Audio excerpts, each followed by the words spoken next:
আসসালামু আলাইকুম ওয়া রাহমাতুল্লাহি ওয়া বারাকাতুহু। বিসমিল্লাহ আলহামদুলিল্লাহ ওয়াহদা ওয়াসসালাতু ওয়াসসালামু আলা রাসূলিল্লাহ ওয়া আলা আলিহি ওয়া সাহবিহি আজমাইন। আম্মা বা'দ। বই ফিতনাতুত তাকফির এবং মানবরচিত বিধানে ফয়সালার হুকুম। লেখক শেখ আলবানী, শেখ ইবনু বাজ, শেখ ইবনু উসাইমিন রাহিমাহুমুল্লাহ। অনুবাদ উস্তাদ আব্দুল্লাহ মাহমুদ। বইটি সম্পর্কে কিছু কথা। কোনো মুসলিমকে কাফির বলা অত্যন্ত ভয়াবহ ও স্পর্শকাতর একটি বিষয়। কেউ যদি কোনো মুসলিমকে কাফির আখ্যা দেয় আর ওই মুসলিম যদি কাফির না হয়, তাহলে যে কাফির আখ্যা দিবে সে কাফির হয়ে যাবে। যেহেতু অন্যকে কাফির আখ্যা দেওয়ার সঙ্গে নিজের কুফরির অবিচ্ছেদ্য সম্পর্ক রয়েছে, সেহেতু এটি নিজের জন্য অত্যন্ত স্পর্শকাতর বিষয়। তাই এ ব্যাপারে আমাদের সর্বোচ্চ সতর্ক ও সাবধান থাকা অপরিহার্য। কিন্তু দুঃখজনক ব্যাপার হচ্ছে, এ ব্যাপারে আমাদের মাঝে অপরিহার্য সতর্কতার স্থলে শিথিলতা ও অসাবধানতায় পরিলক্ষিত হচ্ছে। কাউকে কাফির ও ফাসিক আখ্যা দেওয়ার যেসব মূলনীতি রয়েছে তা লঙ্ঘন করে আমরা নির্দ্বিধায় কাফির ও ফাসিক আখ্যা দিয়ে যাচ্ছি। কাফির ও ফাসিক বলার ক্ষেত্রে কিরূপ সতর্কতা অবলম্বন করতে হবে তা এই বইতে বিস্তারিত আলোচনা করা হয়েছে এবং নির্দ্বিধায় কাফির এবং ফাসিক আখ্যার দেওয়ার যেসব ক্ষতি রয়েছে তাও সুন্দরভাবে তুলে ধরা হয়েছে। এছাড়া আমাদের সমাজে আরেক দল লোকের বিচরণ দেখতে পাওয়া যায়, যারা ব্যক্তিগত জীবনে দিন পালন না করলেও শাসক ও সরকারের সমালোচনা এবং তাদের দোষ চর্চায় অহর্নিশ ব্যস্ত সময় পার করে দুনিয়ার সকল দোষ শাসকদের ঘাড়ে চাপিয়ে দেয়। জমিনে দিন প্রতিষ্ঠিত না হওয়ার একমাত্র কারণ হিসেবে শাসকদের উল্লেখ করে থাকে। প্রকৃতপক্ষে কি এর জন্য একমাত্র তারাই দায়ী? আমরা কি কোনো অংশে দায়ী নই? এর প্রশ্নের উত্তর রয়েছে এই গ্রন্থে। ফিতনাতুত তাকফির এবং মানবরচিত বিধানে ফয়সালার হুকুম। শেখ আলবানী, শেখ ইবনু বাজ, শেখ ইবনু উসাইমিন রাহিমাহুল্লাহ। অনুবাদ উস্তাদ Abdullah Mahmud. believers.com। Believers vision publications, 21/22 Nurul Haque tower, 4th তলা, পটুয়াখালী, ঢাকা। অভিযোগ ও পরামর্শ 01-322-352-101। ফিতনাতুত তাকফির এবং মানবরচিত বিধানে ফয়সালার হুকুম। গ্রন্থসত্ত্ব সি সংরক্ষিত 2022, ISBN 9789384294997। প্রকাশকাল সেপ্টেম্বর 2022 খ্রিস্টাব্দ, মুহররম 1444 হিজরি। প্রুফ, পৃষ্ঠাসজ্জা ও পরিচ্ছদ বিলিভার্স ভিশন টিম।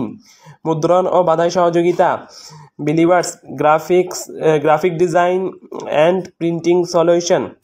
কন্ট্যাক্ট +88016114098131। পরিবেশক আত-তাওফিক প্রকাশন, 34 নর্থ ব্রুক হল রোড, মাদ্রাসা মার্কেট, 2য় তলা, বাংলাবাজার, ঢাকা। মোবাইল 017381622296, 019165244241। অনলাইন পরিবেশক রকমারি.com, ওয়াফিলাইভ.com, তাজিম.shop। বই আপন, Anaba books, Salafi books, Sunnah bookshop. মূল্য 110 টাকা। believers.com, info@thebelieversvision.com। বিলিভার্স ভিশন সূচিপত্র, প্রকাশকের কথা, অনুবাদকের কথা, ভূমিকা ও প্রশ্ন, ভিন্ন মোড়কে খারিজি ফিরকার আবির্ভাব, ইসলামী দলগুলোর বিচ্যুতির কারণসমূহ, সালাফি মানহাজের গুরুত্ব ও তাৎপর্য, কোরআন ও সুন্নাহ বুঝের ক্ষেত্রে সালাফদের বুঝের গুরুত্ব, মানবরচিত সংবিধানে বিচার করা বিষয়ক আয়াতের সালাফদের থেকে প্রমাণিত সঠিক তাফসির, আমলগত কুফর ও বিশেষগত কুফর, তাকফিরি জামায়াতের সঙ্গে বিতর্ক। একবার আল্লাহর আইনের বিপরীতে বিচার করলে কাফির হয় না, তবে বারবার করলে কাফির হয়ে যায়। কুফর 2 প্রকার: অন্তরে হালাল বিশ্বাস করা এবং আমলের মাধ্যমে হালাল করা। শাসকদের কাফির আখ্যাদানের ফায়দা কতটুকু? ইসলামী হুকুমত কায়েম করা সঠিক পদ্ধতি। সম্মানিত শেখ আল্লামা আব্দুল্লাহ ইবনে বাজ রাহিমাহুল্লাহ এর মুখবন্ধ। 5, 7, 9, 9, 10, 11, 14, 16, 23, 24, 26, 27, 29, 31, 39 পৃষ্ঠা। 3 পৃষ্ঠা গেল। তাকফির। শেখ ইবনে বাজ ও শেখ আলবানী রাহিমাহুল্লাহর আলোচনায় শেখ আল্লামা মোহাম্মদ ইবনে সালেহ ইবনে উসাইমিন রাহিমাহুল্লাহ এর টিকা। 40। কাফির আখ্যাদানের বিধান। কাফির আখ্যাদানের পূর্বে দুটি বিষয়ে নিশ্চিত হতে হবে: শাসক ও কর্তৃস্থানীয় লোকদের কাফির বলার ক্ষতি, অনির্দিষ্ট ও নির্দিষ্টভাবে কাফির আখ্যাদান করা এবং কাফির আখ্যাদানের শর্তসমূহ। কাউকে কাফির আখ্যাদানের মাসালায় আহলুস সুন্নাহ ওয়াল জামাতের অবস্থান। পাপের কারণে কাফির আখ্যাদান এবং নির্দিষ্ট ব্যক্তিকে কাফির আখ্যাদান। হাসি ঠাট্টার ছলে কুফরি কাজে জড়িত হওয়ার বিধান। পাপের কারণে কাউকে কাফির আখ্যাদানের বিধান। পাপের কারণে শাসকের বিরুদ্ধে বিদ্রোহ করার বিধান। মানবরচিত বিধানে বিচার ফয়সালা করার বিধান। মানবরচিত আইনে বিচারকারীদের অবস্থা। কোনো নির্দিষ্ট বিষয়ে মানবরচিত বিধানে ফয়সালা করার মাঝে এবং জনগণের জন্য মানবরচিত ও সংবিধান চালু করার মাঝে পার্থক্য। মানবরচিত বিধানে বিচারকারীর আমল কি কবুল করা হবে? মানবরচিত আইনে বিচারকারী শাসকের আনুগত্য করার বিধান। কারা কাফির আখ্যা দিবে এবং শাস্তি প্রদান করবে। 44, 46, 49, 50, 51, 55, 57, 58, 60, 61, 63, 69, 70, 74, 76, 78। নম্বর 4 গেল। প্রকাশকের কথা। মুসলিমকে কাফির বলার ফিতনা একটি প্রাচীন ফিতনা, যা বর্তমান সময়ে খুবই প্রাসঙ্গিক। এখন পর্যন্ত মুসলিমদের, বিশেষ করে মুসলিম শাসকদেরকে কাফির বলা এক শ্রেণীর বিদাতির নিত্যদিনের কর্ম। এক্ষেত্রে আল্লাহ নাজিলকৃত বিধান অনুযায়ী শাসন না করা, সেই অনুযায়ী ফয়সালা না দেওয়া ইত্যাদি কমন অভিযোগ আরোপ করে তাকফির বা কাফির বলা হয়। এই ছোট পুস্তিকাটিতে মুসলিমদের কাফির বলার ফিতনা, আল্লাহ নাজিলকৃত বিধান অনুযায়ী শাসন ও ফয়সালা বিষয়ে গুরুত্বপূর্ণ আলোচনা করা হয়েছে। এই বিষয়ে হকপন্থীদের অবস্থান বলিষ্ঠভাবে তুলে ধরা হয়েছে। ক্রুদ্ধ কলেবরে শেখ আলবানী, শেখ ইবনে বাজ, শেখ ইবনে উসাইমিন, শেখ ইবনে জিবরিন ও ফতোয়ায়ে লাজনা দাইমার দলিল সমৃদ্ধ আলোচনা পেশ করা হয়েছে। বইটি আজকের যুব সমাজের জন্য অবশ্য পাঠ্য। আলহামদুলিল্লাহ, বিলিভার্স ভিশন পাবলিকেশন বইটি প্রকাশ করতে পেরেছে। বইটি সম্মানিত অনুবাদক ওস্তাদ আব্দুল্লাহ মাহমুদ হাফিজাহুল্লাহর প্রতি আমরা কৃতজ্ঞ। বইটির প্রকাশের পিছনে সকলের খিদমত ও প্রচেষ্টা আল্লাহ তাআলা কবুল করে নিন। আখিরাতে নাজাতের ওসিলা হিসেবে ও সদকে জারিয়া হিসেবে কবুল করে নিন, আমিন। প্রকাশক believers vision publications, Mohammad Mahin Alam, 5 পৃষ্ঠা। অনুবাদকের কথা। ইন্নাল হামদুলিল্লাহ ওয়াহদা ওয়াসসালাতু ওয়াসসালামু আলা মান লা নাবিয়্যা বা'দা। অনুবাদকের কথা। ইন্নাল হামদুলিল্লাহি ওয়াহদা ওয়াসসালাতু ওয়াসসালামু আলা মান লা নাবিয়্যা বা'দা। কোনো মুসলিমকে কাফির বলা অত্যন্ত ভয়ানক ও স্পর্শকাতর একটি বিষয়। রাসূলুল্লাহ সাল্লাল্লাহু আলাইহি সাল্লাম এই বিষয়ে সতর্ক ও সাবধান করে বলেছেন, ইযা ক্বালা আর-রাজুলু লাখিহি ইয়া কাফিরু ফাকাদ বাআ বিহি আহাদুহুমা। যখন কেউ তার মুসলিম ভাইকে হে কাফির বলে ডাকে, তখন তা তাদের দুজনের যে কোনো একজনের উপর বার্তায়। সহিহুল বুখারী 6103। অর্থাৎ কেউ যদি কোনো মুসলিমকে কাফির আখ্যা দেয় আর ওই মুসলিম যদি কাফির না হয়, তাহলে যে কাফির আখ্যা দিবে সে কাফির হয়ে যাবে। যেহেতু অন্যকে কাফির আখ্যা দেওয়ার সঙ্গে নিজের কুফরির অবিচ্ছেদ্য সম্পর্ক রয়েছে, সেহেতু এটি নিজের জন্য অত্যন্ত স্পর্শকাতর বিষয়। তাই এ ব্যাপারে আমাদের সর্বোচ্চ সতর্ক ও সাবধান থাকা অপরিহার্য। কিন্তু দুঃখজনক ব্যাপার হচ্ছে, এ ব্যাপারে আমাদের মাঝে অপরিহার্য সতর্কতার স্থলে শিথিলতা ও অসাবধানতায় পরিলক্ষিত হচ্ছে। কাউকে কাফির ও ফাসিক আখ্যা দেওয়ার যেসব মূলনীতি রয়েছে তা লঙ্ঘন করে আমরা নির্দ্বিধায় কাফির ও ফাসিক আখ্যা দিয়ে যাচ্ছি। কাফির ও ফাসিক বলার ক্ষেত্রে কিরূপ সতর্কতা অবলম্বন করতে হবে তা এই বইতে বিস্তারিত আলোচনা করা হয়েছে এবং নির্দ্বিধায় কাফির ও ফাসিক আখ্যা দেওয়ার যেসব ক্ষতি রয়েছে তাও সুন্দরভাবে তুলে ধরা হয়েছে। এছাড়া আমাদের সমাজে আরেক দল লোকের বিচরণ দেখতে পাওয়া যায়, যারা ব্যক্তিগত জীবনে দিন পালন না করলেও শাসক ও সরকারের সমালোচনায় এবং তাদের দোষচর্চায় অহর্নিশ ব্যস্ত সময় পার করে। দুনিয়া সকল দোষ শাসকের ঘাড়ে চাপিয়ে দেয়। জমিনে দিন প্রতিষ্ঠিত না হওয়ার একমাত্র কারণ হিসেবে শাসকদের উল্লেখ করে থাকে। প্রকৃতপক্ষে কি এর জন্য একমাত্র তারাই দায়ী? আমরা কি কোনো অংশে দায়ী নই? এ প্রশ্নের উত্তর রয়েছে এই গ্রন্থে। তাছাড়া দিন কায়েমের সঠিক পদ্ধতিও বিবৃত হয়েছে চমৎকারভাবে। সালাফি মানহাজের গুরুত্ব, কুফর, নিফাক, ফিসকের প্রকার, কোন ধরনের কুফর, ফিসক, নিফাকের কারণে মুসলিম ব্যক্তি কাফের হয় বা কাফের হয় না, মানবরচিত বিধানে ফয়সালা করার হুকুম কি, হুকুম ইত্যাদি বিষয় অতি চমৎকার পদ্ধতিতে আলোচনা করেছেন ইমাম আলবানী রাহিমাহুল্লাহ। এছাড়া গ্রন্থের বিষয়ের সঙ্গে সম্পৃক্ত বিভিন্ন বিষয়ে শেখ বিন বাজ, শেখ ইবনে উসাইমিন, শেখ ইবনে জিবরিন প্রমুখদের আলোচনা নিয়ে আসা হয়েছে। এই গ্রন্থটির গুরুত্ব ও তাৎপর্য আরও বৃদ্ধি করেছে। আমরা মূলত আলী ইবনে হুসাইন আল আবুল আউজ কর্তৃক সংকলিত গ্রন্থ থেকে অনুবাদ করেছি। কিছু জায়গায় তার বিন্যাস বাদ দিয়ে নিজেরাই নতুনভাবে বিন্যাস করেছি। তার সংকলিত গ্রন্থে কোনো অধ্যায় ছিল না, আমরা অধ্যায় যুক্ত করেছি। তাছাড়া তার সংকলিত গ্রন্থে ইমাম আলবানী রাহিমাহুল্লাহের আলোচনার কোনো শিরোনাম ছিল না। পাঠকদের সুবিধার্থে আমরা শিরোনামগুলো সংযোজন করেছি। আল্লাহ যেন আমাদের এই কাজটি গ্রহণ করেন এবং এটিকে আমার পরকালের পরিত্রাণের অবলম্বন করে দেন। দোয়া করবেন। সাধ্যমতো এই সংকলনটি নির্ভুল রাখার চেষ্টা করেছি। তারপরও মানবীয় দুর্বলতার কারণে ভুল থাকা খুবই স্বাভাবিক। কোনো ভুল নজরে পড়লে বা কোনো সংশোধনী প্রয়োজন মনে হলে অনুগ্রহপূর্বক জানিয়ে কৃতার্থ করবেন। বিলিভার্স ভিশন পাবলিকেশনসকে ধন্যবাদ জানাচ্ছি বইটি প্রকাশ করার জন্য। আল্লাহর অনুগ্রহ ও ক্ষমা প্রার্থী আবদুল্লাহ মাহমুদ, 21 আগস্ট 2022 খ্রিস্টাব্দ। আবদুল্লাহ মাহমুদ @thebelieversvision.com। স্টার্ট হলো। প্রথম অধ্যায়, ভূমিকা ও প্রশ্ন। সম্মানিত শেখ, আফগানিস্তানের যুদ্ধের ময়দানে বর্তমানে নানান বিভ্রান্ত দল ও ফিরকার বিষয়টি আপনার অজানা নয়। দুঃখজনক ব্যাপার হলো, দল ও ফিরকাগুলো আফগানিস্তানে যুদ্ধরত আমাদের সালাফি যুবকদের মাঝে সালাফি মানহাজ পরিপন্থী চিন্তা চেতনা ছড়িয়ে দিচ্ছে।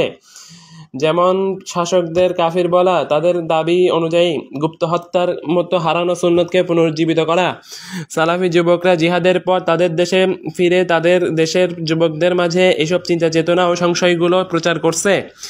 আমরা জেনেছি যে কাফির আখ্যাদানের মাসআলা নিয়ে আমাদের মাঝেও এক ভাইয়ের মাঝে দীর্ঘ পর্যালোচনা হয়েছে, কিন্তু উক্ত পর্যালোচনার রেকর্ডকৃত সাউন্ড খুবই খারাপ। তাই সম্মানিত শাইখ থেকে আশা করছি তিনি এই বিষয়টি নিয়ে আলোচনা করবেন। জাযাকুমুল্লাহ খাইর। ভিন্ন মোড়কে খারেজি ফিরকার আবির্ভাব। জবাব, বিসমিল্লাহির রহমানির রহিম। সমস্ত প্রশংসা কেবল আল্লাহ তাআলার নিমিত্তে। তারই প্রশংসা করি, তার কাছেই সাহায্য প্রার্থনা করি, তার নিকটেই ক্ষমা চাই, আল্লাহর কাছে পানাহ চাই আমাদের অন্তরের কুমন্ত্রণা থেকে, আমাদের মন্দ কর্ম থেকে। আল্লাহ তাআলা যাকে সঠিক পথের দিশা দেন তাকে কেউ পথভ্রষ্ট করতে পারে না, আর তিনি যাকে গুমরা করেন তাকে কেউ সঠিক পথে দিশা দিতে পারে না। আমি সাক্ষ্য দিচ্ছি যে আল্লাহ এক, তার কোনো অংশীদার নেই, এবং মুহাম্মদ সাল্লাল্লাহু আলাইহি সাল্লাম আল্লাহর বান্দা ও রাসূল। শুধু শাসকদের নয়, বরং শাসিত বা প্রজাদেরকেও কাফির বলার ফিতনা একটি প্রাচীন ফিতনা। এই ফিতনার ভিত্তি স্থাপন করে একটি প্রাচীন ইসলামী ফিরকাটি খারেজি নামে প্রসিদ্ধ। ফিরকা বিষয়ক গ্রন্থগুলোতে খারিজিদের আলোচনা করা হয়েছে, তবে এখনও খারিজিদের কিছু ফিরকা অন্য নামে রয়েছে, যেমন ইবাজিয়া। এই ইবাজিয়া ফিরকা নিকট অতীতেই সংকুচিত হয়ে গিয়েছিল। তাদের দাওয়াতি কোনো কার্যক্রম ছিল না, কিন্তু কয়েক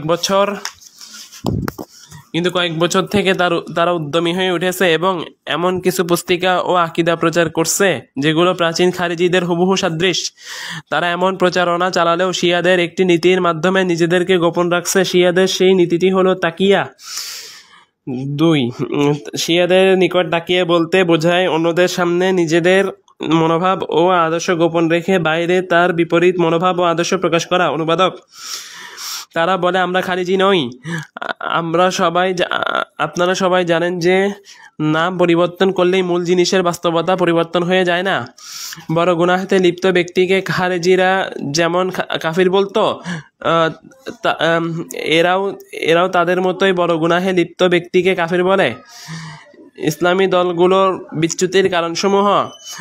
বড়ই পরিতাপের কথা হচ্ছে বর্তমানে কিছু দলে এমন লোকদের পাওয়া যায় যারা কোরআন ও সুন্নাহর অনুসরণের ক্ষেত্রে হকের দাওয়াতের সঙ্গে মিল রাখে, কিন্তু নতুনভাবে এবং কোরআন ও সুন্নাহর নাম ভাঙিয়ে তারা কোরআন ও সুন্নাহ থেকে বের হয়ে যায়। আমার বুঝ ও পর্যালোচনার আলোকে তাদের এমন হওয়ার দুটি কারণ রয়েছে। প্রথম কারণ ইলমের অগভীরতা, দ্বিতীয় কারণ এটি অত্যন্ত গুরুত্বপূর্ণ, আর তা হলো শরীয়তের আইন কানুন ও মূলনীতি এবং সহি ইসলামী দাওয়াতের মূল ভিত্তির ব্যাপারে তাদের গভীর জ্ঞান না থাকা। অথচ যারাই দাওয়াতের এই মূলনীতি থেকে বেরিয়ে যাবে তারাই একাধিক হাদিসে রাসূলুল্লাহ সাল্লাল্লাহু আলাইহি ওয়াসাল্লাম কর্তৃক প্রশংসিত দল থেকে বিচ্যুত বিভ্রান্ত ফিরকাগুলোর অন্তর্ভুক্ত গণ্য হবে। বরং আরও এক ধাপ এগিয়ে বলা যায় যে আল্লাহ তাআলা জানিয়ে দিয়েছেন যারাই দাওয়াতের এই মূল ভিত্তি থেকে বেরিয়ে যাবে তারাই আল্লাহ ও তার রাসূলের বিরুদ্ধাচরণকারী হিসেবে গণ্য হবে। যেমন আল্লাহ তাআলা বলেন, ومن يشاقق الرسول من بعد ما تبين له الهدى ويتبع غير سبيل المؤمنين نوله ما تولى ونصلح جهنم وساءت مصيرا। হক স্পষ্ট হয়ে যাওয়ার পরও যে ব্যক্তি রাসূলের বিরুদ্ধাচরণ করে এবং মুমিনের পথ ছাড়া ভিন্ন পথ অনুসরণ করে, আমি তাকে সেদিকে ফেরাবো যেদিকে সে ফিরতে চায় এবং তাকে জাহান্নামের আগুনে দগ্ধ করব, আর তা নিকৃষ্ট গন্তব্য। ৩ সূরা নিসা আয়াত ১১৫। সালাফি মানহাজের গুরুত্ব ও তাৎপর্য। আলিমগণের নিকট স্পষ্ট যে আল্লাহ তাআলার নিকট একথা বলেই ক্ষান্ত হননি যে হক স্পষ্ট হয়ে যাওয়ার পরেও যে ব্যক্তি রাসূলের বিরুদ্ধাচরণ করে ... আমি তাকে সেদিকে ফিরাবো যেদিকে সে ফিরতে চায় এবং তাকে জাহান্নামের আগুনে দগ্ধ করব, আর তা নিকৃষ্ট গন্তব্য। বরং রাসূলের বিরুদ্ধাচরণ করার সঙ্গে এই কথাও উল্লেখ করা হয়েছে যে মুমিনের পথ ছাড়া ভিন্ন পথ অনুসরণ করে। তাই আল্লাহ তাআলা এভাবে বলেছেন, ومن يشاقق الرسول من بعد ما تبين له الهدى ويتبع غير سبيل المؤمنين نوله ما تولى ونصلح জাহান্নাম ওয়াসাআত মাসীরা। হক স্পষ্ট হয়ে যাওয়ার পরও যে ব্যক্তি রাসূলের বিরুদ্ধাচরণ করে এবং মুমিনদের পথ ছাড়া ভিন্ন পথ অনুসরণ করে, আমি তাকে সেদিকে ফেরাবো যেদিকে সে ফিরতে চায় এবং তাকে জাহান্নামের আগুনে দগ্ধ করব, আর তা নিকৃষ্ট গন্তব্য। ৪ সূরা নিসা আয়াত ১১৫। মুমিনের পথ অনুসরণ করা না করাটা পক্ষ বিপক্ষ এবং ইতিবাচক নেতিবাচক উভয় দৃষ্টিতেই অত্যন্ত গুরুত্বপূর্ণ। যে ব্যক্তি মুমিনদের পথ অনুসরণ করবে সে রব্বুল আলামিনের দৃষ্টিতে মুক্তিপ্রাপ্ত দল। পক্ষান্তরে যে ব্যক্তি মুমিনদের পথের বিপরীত চলবে তার জন্য জাহান্নামই যথেষ্ট, আর তা কতই না মন্দ ঠিকানা। মুমিনদের পথ অনুসরণ করাকে কেন্দ্র করে প্রাচীন ও আধুনিক অনেক দল বিভ্রান্ত হয়ে গিয়েছে, কারণ তারা মুমিনদের পথ আঁকড়ে না ধরে নিজেদের বিবেকের উপর ভর করে। তারা কোরআন ও সুন্নাহর ব্যাখ্যার ব্যাপারে নিজেদের খায়েশ ও প্রবৃত্তির অনুসরণ করে এবং পরবর্তীকালে এর উপর অত্যন্ত ভয়ানক সিদ্ধান্ত গ্রহণ করে, যার ফলে তারা সালাফে সালিহিনের পথ থেকে বেরিয়ে যায়। আর আয়াতে উল্লেখিত মুমিনদের পথ ছাড়া ভিন্ন পথ অনুসরণ করে অংশটির ব্যাপারে নবী সাল্লাল্লাহু আলাইহি ওয়াসাল্লাম একাধিক সহিহ হাদিসে অত্যন্ত গুরুত্ব আরোপ করেছেন। আমি একটু আগে যে হাদিসটি উল্লেখ করলাম এবং যে হাদিসগুলো আমি আমার মেধার সাহায্যে উল্লেখ করব, এর মধ্যকার কোনো হাদিসই বিশেষ মুসলিম তো দূরের কথা, সাধারণ মুসলিমের অজানা নয়। হাদিসগুলো তাদের অজানা না হলেও যেটা তাদের অজানা সেটা হলো হাদিসগুলোর প্রমাণ করে কোরআন ও সুন্নাহ বোঝার ক্ষেত্রে মুমিনদের পথের অনুসরণ করা অত্যন্ত জরুরি এবং তা ওয়াজিব ও গুরুত্বপূর্ণ। এটি একটি গুরুত্বপূর্ণ পয়েন্ট। এই পয়েন্টের ব্যাপারে তাকফিরি জামাত বা নিজেদের জিহাদের দিকে সম্পৃক্তকারী জামাত তো দূরে থাক, অনেক প্রসিদ্ধ বিশেষজ্ঞ ব্যক্তিও এর গুরুত্ব বুঝতে ভুল করেছে। তারা নিজেদেরকে জিহাদের দিকে সম্পৃক্ত করে, তারা মূলত তাকফিরি জামাতের একটি অংশ ও উপদল। তাকফিরি জামাত বা জিহাদের দিকে সম্পৃক্তকারী জামাত উভয় জামাতের মাঝে কখনো সৎ ও মুখলিস ব্যক্তিও থাকে, তবে তাদের এই সৎ ও মুখলিস হওয়াটাই আল্লাহ তাআলার কাছে নাজাত ও সফলতা অর্জনের জন্য যথেষ্ট নয়। একজন মুসলিমকে আল্লাহ তাআলার কাছে নাজাত ও সফল হতে হলে অবশ্যই তার মাঝে দুটি বিষয় থাকা আবশ্যক। উত্তমভাবে রাসূলুল্লাহ সাল্লাল্লাহু আলাইহি সাল্লামের সুন্নাহর অনুসরণ করা। কাজেই একজন মুসলিম কোরআন ও সুন্নাহ অনুযায়ী আমল করার ব্যাপারে এবং সেদিকে দাওয়াত দেওয়ার ব্যাপারে যতটাই মুখলিস হোক না কেন, তার সঙ্গে আরেকটি বিষয় যুক্ত করতে হবে, আর তা হলো তার মানহাজ সঠিক ও নির্ভেজাল হতে হবে। যেসব প্রসিদ্ধ হাদিসের দিকে আমি ইশারা করেছিলাম তার অন্যতম একটি হাদিস হলো ৭৩ ফিরকার সংক্রান্ত হাদিস। রাসূলুল্লাহ সাল্লাল্লাহু আলাইহি সাল্লাম বলেন, ইফতারাকাতিল ইয়াহুদু আলা ৭১ ফিরকাতান ওয়া ফাওয়াহিদাতুন ফিল জান্নাতি ওয়া ৭০ ফিন্নার ওয়া ৭০ ফিন্নার وسبعون في النار وافترقت النصارى على 72 فرقة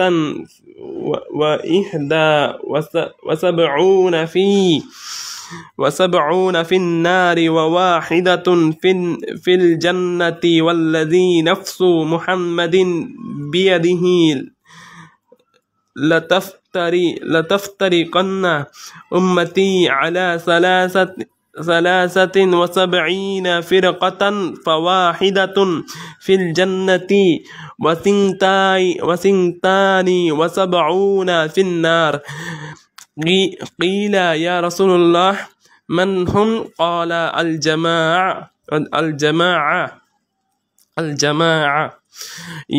ইহুদি জাতি ৭১টি ফিরকায় বিভক্ত হয়েছে, তার মধ্যে একটি ফিরকা জান্নাতি আর অবশিষ্ট ৭০টি ফিরকা জাহান্নামী।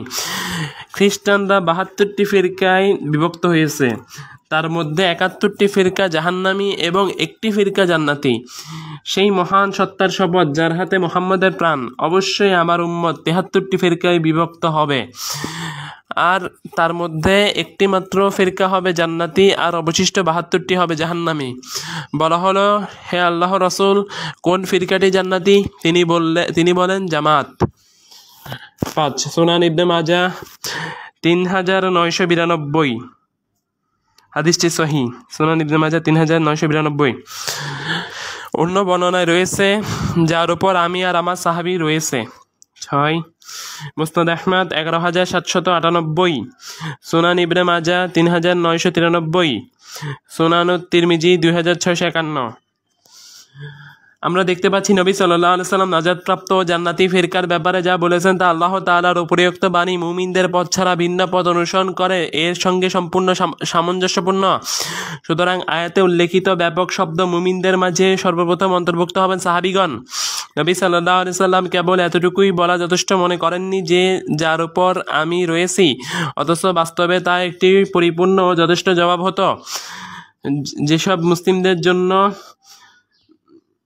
মুসলিমদের জন্য যারা যথাযথভাবে কোরআন ও সুন্নাহকে বোঝে, কিন্তু নবী সাল্লাল্লাহু আলাইহি সাল্লামের ব্যাপারে আল্লাহর বাণী তিনি মুমিনদের প্রতি স্নেহশীল ও দয়াময়। ৭ সূরা তাওবা আয়াত ১২৮, সেটার বাস্তবায়ন করার জন্য তিনি উপরিউক্ত জবাব দিয়েছেন। সুতরাং তার সাহাবী ও তার অনুসারীদের উপর পরিপূর্ণ স্নেহ ও পূর্ণাঙ্গ দয়ার প্রতিফলন হিসেবে তিনি জানিয়ে দিয়েছেন যে ফিরকায়ে নাজিয়া বা মুক্তিপ্রাপ্ত দলের বৈশিষ্ট্য ও লক্ষণ হচ্ছে মুক্তিপ্রাপ্ত দল তার উপর প্রতিষ্ঠিত থাকবে, তার উপর তিনি ও তার পরবর্তীকালে সাহাবীগণ প্রতিষ্ঠিত থাকবেন।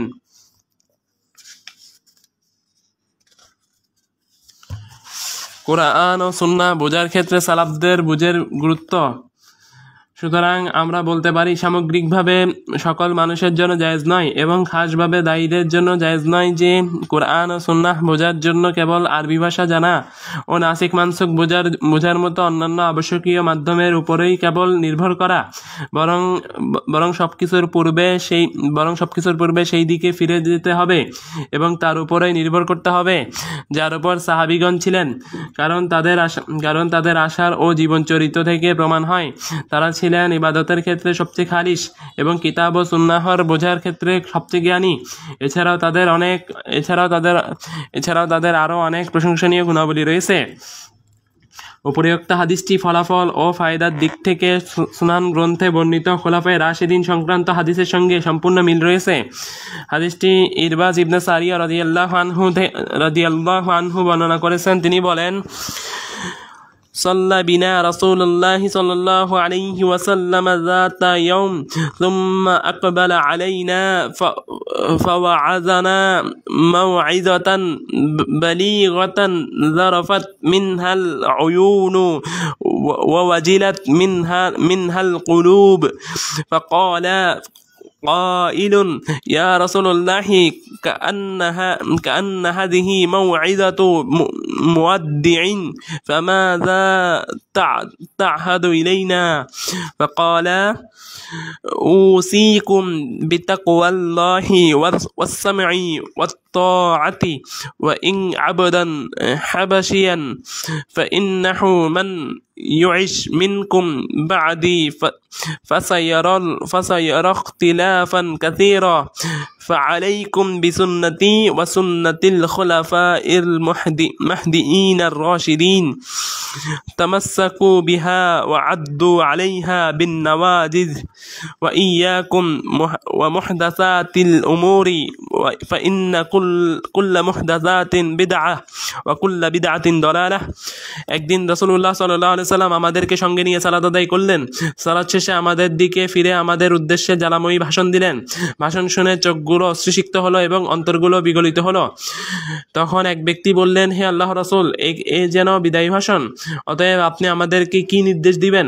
তিনি বলেন, আমি তোমাদেরকে আল্লাহ ভীতির শ্রবণ ও আনুগত্যের উপদেশ দিচ্ছি, যদিও সে আমির একজন হাবশী গোলাম হয়। কারণ তোমাদের মধ্যে যারা আমার পরবর্তীকালে জীবিত থাকবে তারা অচিরে প্রচুর মতবিরোধ দেখবে।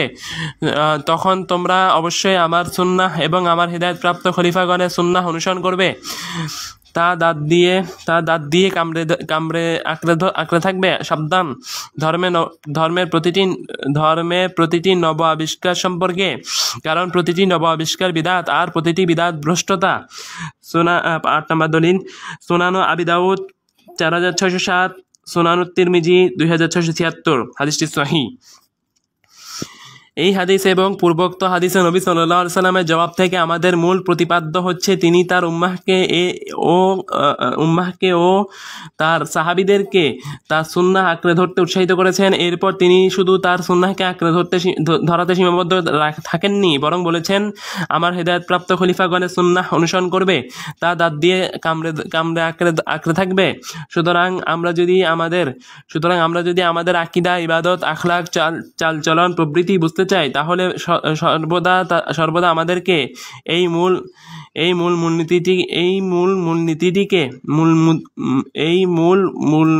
মূলনীতিকে সঙ্গে নিয়ে চলতে হবে।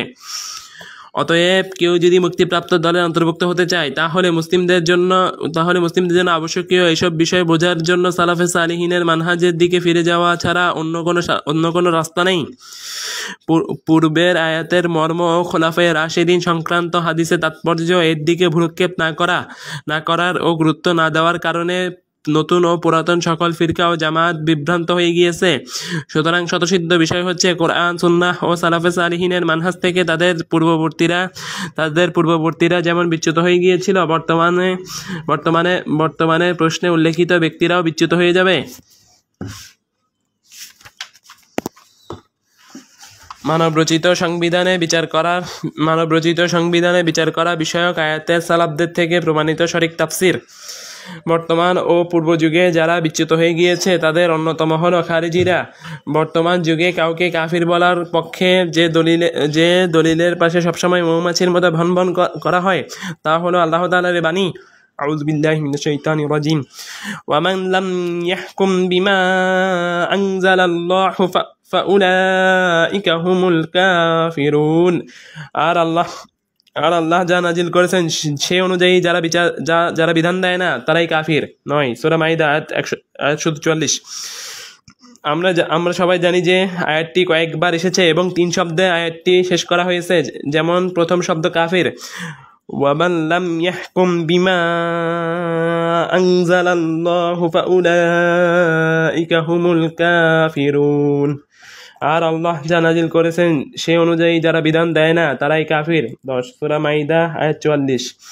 দ্বিতীয় শব্দ জালিম, ওয়ামান লাম ইয়াহকুম বিমা আনজালাল্লাহু ফাউলাইকা হুমুজ যালিমুন। আর আল্লাহ যা নাজিল করেছেন সে অনুযায়ী যারা বিধান দেয় না তারাই জালিম। 11 সূরা মাইদা আয়াত 45। তৃতীয় শব্দ ফাসিক। ওয়ামান লাম ইয়াহকুম বিমা আনজালাল্লাহু ফাউলাইকা হুমুল ফাসিকুন। আর আল্লাহ যা নাজিল করেছেন সে অনুযায়ী যারা বিধান দেয় না তারাই ফাসিক। 12 সূরা মাইদা আয়াত 47। কিন্তু তাদের অজ্ঞতার উদাহরণ হচ্ছে তারা কেবল প্রথম শব্দ কাফির দ্বারা দলিল গ্রহণ করে, অথচ শুধু এই আয়াত তাদের পক্ষে পেশ করে ওয়ামান লাম ইয়াহকুম বিমা আনজালাল্লাহু ফাউলাইকা হুমুল কাফিরুন। আর আল্লাহ যা নাজিল করেছেন সে অনুযায়ী যারা বিধান দেয় না তারাই কাফির। 13 সূরা মাইদা 40।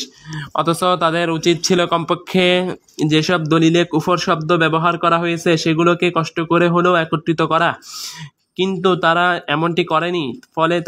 ফলে তারা আয়াতে উল্লেখিত কুফর শব্দটি পেয়ে আয়াতটির অর্থ করেছেন যে এই কুফর দ্বারা এমন কুফর উদ্দেশ্য যা ব্যক্তিকে দিন থেকে বের করে দেয়। ফলে তাদের মতে কুফরি কাজে লিপ্ত মুসলিম আর ইহুদি, খ্রিস্টান বা ইসলাম বাদে অন্যান্য ধর্মের অনুসারীদের মাঝে কোনো পার্থক্য নেই।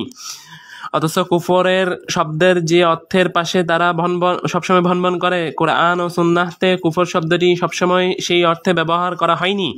তাদের এই ভুল বুঝের কারণে তারা এমন অনেক মুসলিমকে কাফির আখ্যা দিয়ে থাকে যা থেকে সেসব মুসলিম মুক্ত। কুফর শব্দটি শুধু একটি অর্থ প্রদান করে না, তথা কুফর শব্দটি শুধু মুরতাদ হয়ে যাওয়া ও দিন থেকে বের হয়ে যাওয়া প্রমাণ করে না, বরং একাধিক অর্থ প্রদান করে।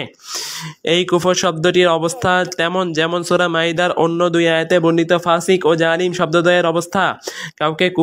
কাউকে কুফরি করেছে আখ্যা দিলে যেমন এর অর্থ হয় যে সে ইসলাম থেকে বেরিয়ে গেছে, তেমন কাউকে জালিম ও ফাসিক আখ্যা দিলে এর অর্থ নয় যে সে ইসলাম থেকে বেরিয়ে গিয়েছে। এক শব্দের এমন বিভিন্ন অর্থ থাকা ভাষা ও শরীয়ত দ্বারা সাব্যস্ত। এ কারণে যারা আল্লাহর আদেশ অনুযায়ী ফয়সালা করার দায়িত্বে নিয়োজিত তাদের উপর ওয়াজিব হচ্ছে কিতাব, সুন্নাহ ও সালাফে সালিহিনের মানহাজের ব্যাপারে জ্ঞান রাখা। এই বিধান যে কোনো বিচার ও বিচারকের জন্য প্রযোজ্য হোক, তিনি শাসক, বিচারক বা জনসাধারণের বিচারক। আর আরবি ভাষা ভালোভাবে জানা ছাড়া কিতাব সংশ্লিষ্ট বিষয় বোঝা অসম্ভব নয়। যদি কারো মাঝে আরবি ভাষা সম্পর্কে পরিপূর্ণ জ্ঞান না থাকে তাহলে তার এই ঘাটতি ও অপরিপূর্ণতা পূরণ হতে পারে পূর্ববর্তী আলিমদের দ্বারস্থ হওয়ার মাধ্যমে। বিশেষ করে পূর্ববর্তী আলিমগণ যদি হন সেই 3 প্রজন্মে যাদের ব্যাপারে হাদিসে কল্যাণের সাক্ষ্য দেওয়া হয়েছে, কাজেই তাদের কাছে ফিরে যাওয়া তার আরবি ভাষা ও সাহিত্যে অপূর্ণতা সহায়ক হতে পারে। আমরা আবার আয়াতের দিকে ফিরে যাই। আল্লাহ বলেন ওয়ামান লাম ইয়াহকুম বিমা আনজালাল্লাহু ফাউলাইকা হুমুল কাফিরুন। আর যারা আল্লাহ নাজিলকৃত বিধান অনুযায়ী ফয়সালা করে না তারাই কাফির। 14 সূরা মাইদা 40। তারাই কাফির দ্বারা কি ইসলাম থেকে খারিজ হয়ে যাওয়া আবশ্যক, নাকি ইসলাম থেকে খারিজ হয়ে যাওয়া নিম্ন পর্যায়েও হতে পারে? এ আয়াত বোঝার ক্ষেত্রে এখানে সূক্ষ্মদর্শী হতে হবে। তারাই কাফির দ্বারা কখনো উদ্দেশ্য হতে পারে ইসলাম থেকে খারিজ হয়ে গেছে, আবার কখনো উদ্দেশ্য হতে পারে ইসলাম যা নিয়ে এসেছে তার কিছু থেকে আমলগতভাবে খারিজ হয়ে গিয়েছে। আমাদের এমন ব্যাখ্যা বুঝতে সহযোগিতা করে কোরআনের মুখপাত্র সাহাবী আব্দুল্লাহ ইবনে আব্বাস রাদিয়াল্লাহু আনহু। তিনি ছিলেন সাহাবীদের অবলম্বন। এ ব্যাপারে ভ্রান্ত ফিরকা ছাড়া সকল মুসলিম একমত যে তিনি তাফসীর শাস্ত্রের ইমাম। এ কারণে কিছু সাহাবী তার নাম দিয়েছেন কোরআনের মুখপাত্র আব্দুল্লাহ ইবনে আব্বাস। মনে হয় তাফসীর শাস্ত্রের ইমাম বিখ্যাত সাহাবী আব্দুল্লাহ ইবনে আব্বাস রাদিয়াল্লাহু আনহুমা সে সময় খুব ভালোভাবেই শুনতে পেয়েছিলেন। যেমন আমরা আজ শুনতে পাই যে কিছু মানুষ এই আয়াতকে বাহ্যিক অর্থে সরাসরি দিন থেকে খারিজকারী কুফর বুঝবে। আমরা যে ব্যাখ্যা দিলাম তারা সেই ব্যাখ্যা বুঝবে না।